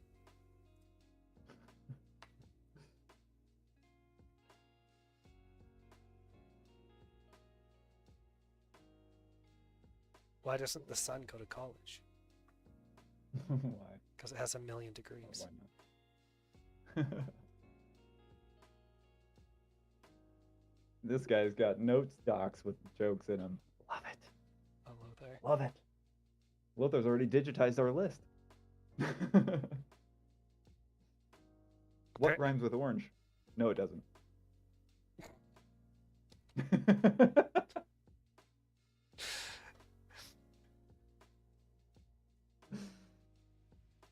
I know a great joke about COVID-19, but I hope you don't get it.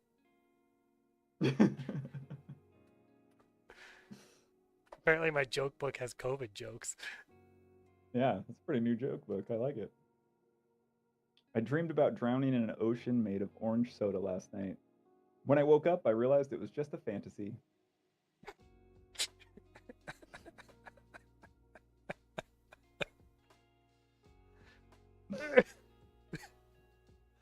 That one was good. That got me. I like that one. Well, I'm going to definitely be working on the network latency issue this week. I think it's holding back a lot of other things. Yeah. We should have seen the extraction spell stick to things, obviously. It stuck to some things. Yeah, it sticks to all the things that don't have extra functionality for actually making it work. So I've set up some of the functionality and I watched it happen today, whereas if I hooked up too much to it, it would just start to bug out, and it always gives that warning when it's going through the tree. So I know it's got to be the network stuff I need to figure out. So that's going to be my main focus this week. Well, I guess the next 2 weeks. We are not streaming next week since it's Easter weekend. But we'll be back in 2 weeks. The 11. We'll be back the 25th.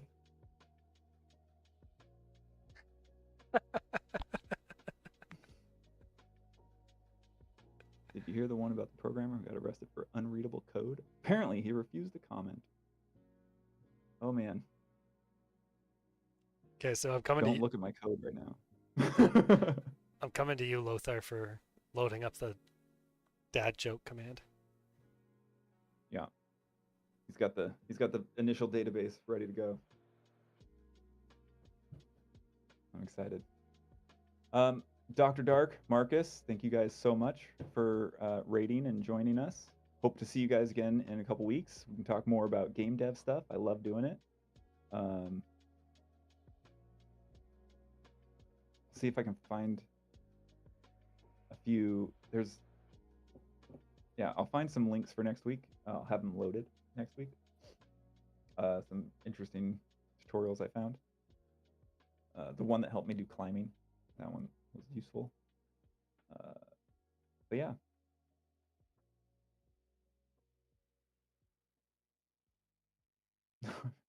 He shares a joke on Manly Stream. That's awesome. That's what Lothar brings to the room. He's got good humor. Solid advice. Perfect. We start around 5, go for about 2 to 3 hours, depending on how much the game's working. It's 5 PST. Yes, 5 my time, PST, Pacific. 8 EST, which is my But time. every time Jeff says 8, I start setting my clocks to 8, and it stops working for me. So I just don't. Like, we started our meetings back up on Sunday. I initially put it in my calendar for 10. I woke up that morning and was like, what am I doing? No, that's his time. I need to change it immediately. And you literally said it was supposed to be like 7:15. So Yeah. and you put it in at 10. Like you just did everything wrong there. Yeah. Good job. It's like the first stream we had. But you were on time like, for it. Okay, we're gonna start at 8 my time. And remember, I was working on the game up until 8 your time. Like I was ready to stream right at 8 your time. No, my time. Sorry. Yeah. You think I don't know how to handle time change? But that's all right. Yeah, it's almost like we met in a career doing it for several years. I scheduled things for people. I'm sure of it. I scheduled for others. I didn't have to follow the schedule. That was the caveat. That's fair. Google Calendar did it all for us.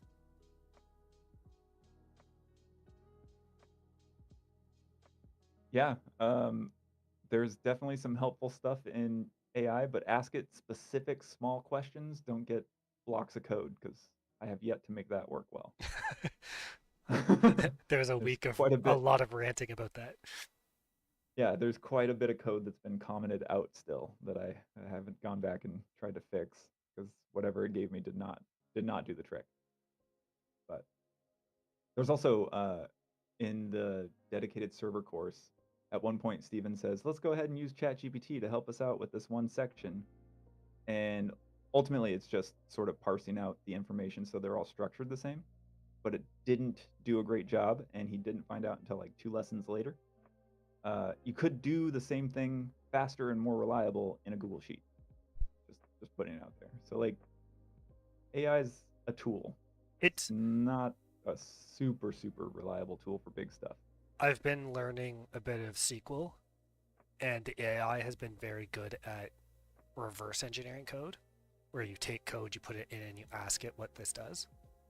Oh, absolutely. And it's amazing at giving, like, this is what it does in like normal terms. Yeah. I found that it can be very good for reverse engineering. Definitely. But again, in specific chunks, because I've taken C++ code, been like, this is what it's doing, and this is what the code is, and it's like, oh yeah, because this is wrong, and I fix that, and then it still does something different. I'm like, okay, what else could be wrong? And he's like, oh yeah. And part of my problem is it's too agreeable. Like, it never just outright says, no, this is screwed up. Like it just keeps saying, oh yeah, you're right. Oh yeah, you're right. And it's like, if I'm right all the time, then how do I not have working code yet? Yeah, So that's where there's, business AI is a little bit better. 'Cause I use it yeah, for work. well, yeah, you've got the inside track, Yeah, a little bit more powerful. I'll tell you that.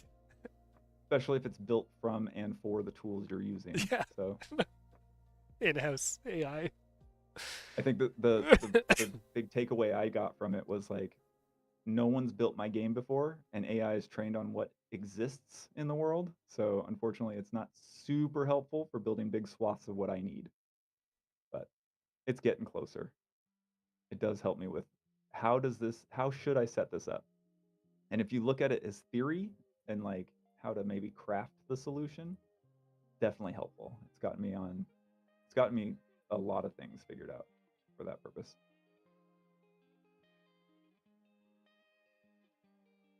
What'd you find out about Obsidian? Hey, enough. Who you whining at?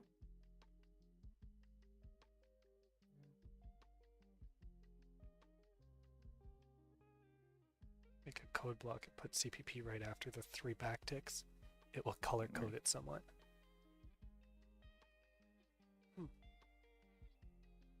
Oh, interesting.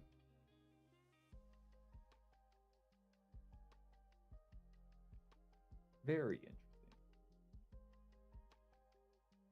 Well, you guys have a fantastic week. Thanks for joining us. Well, 2 weeks.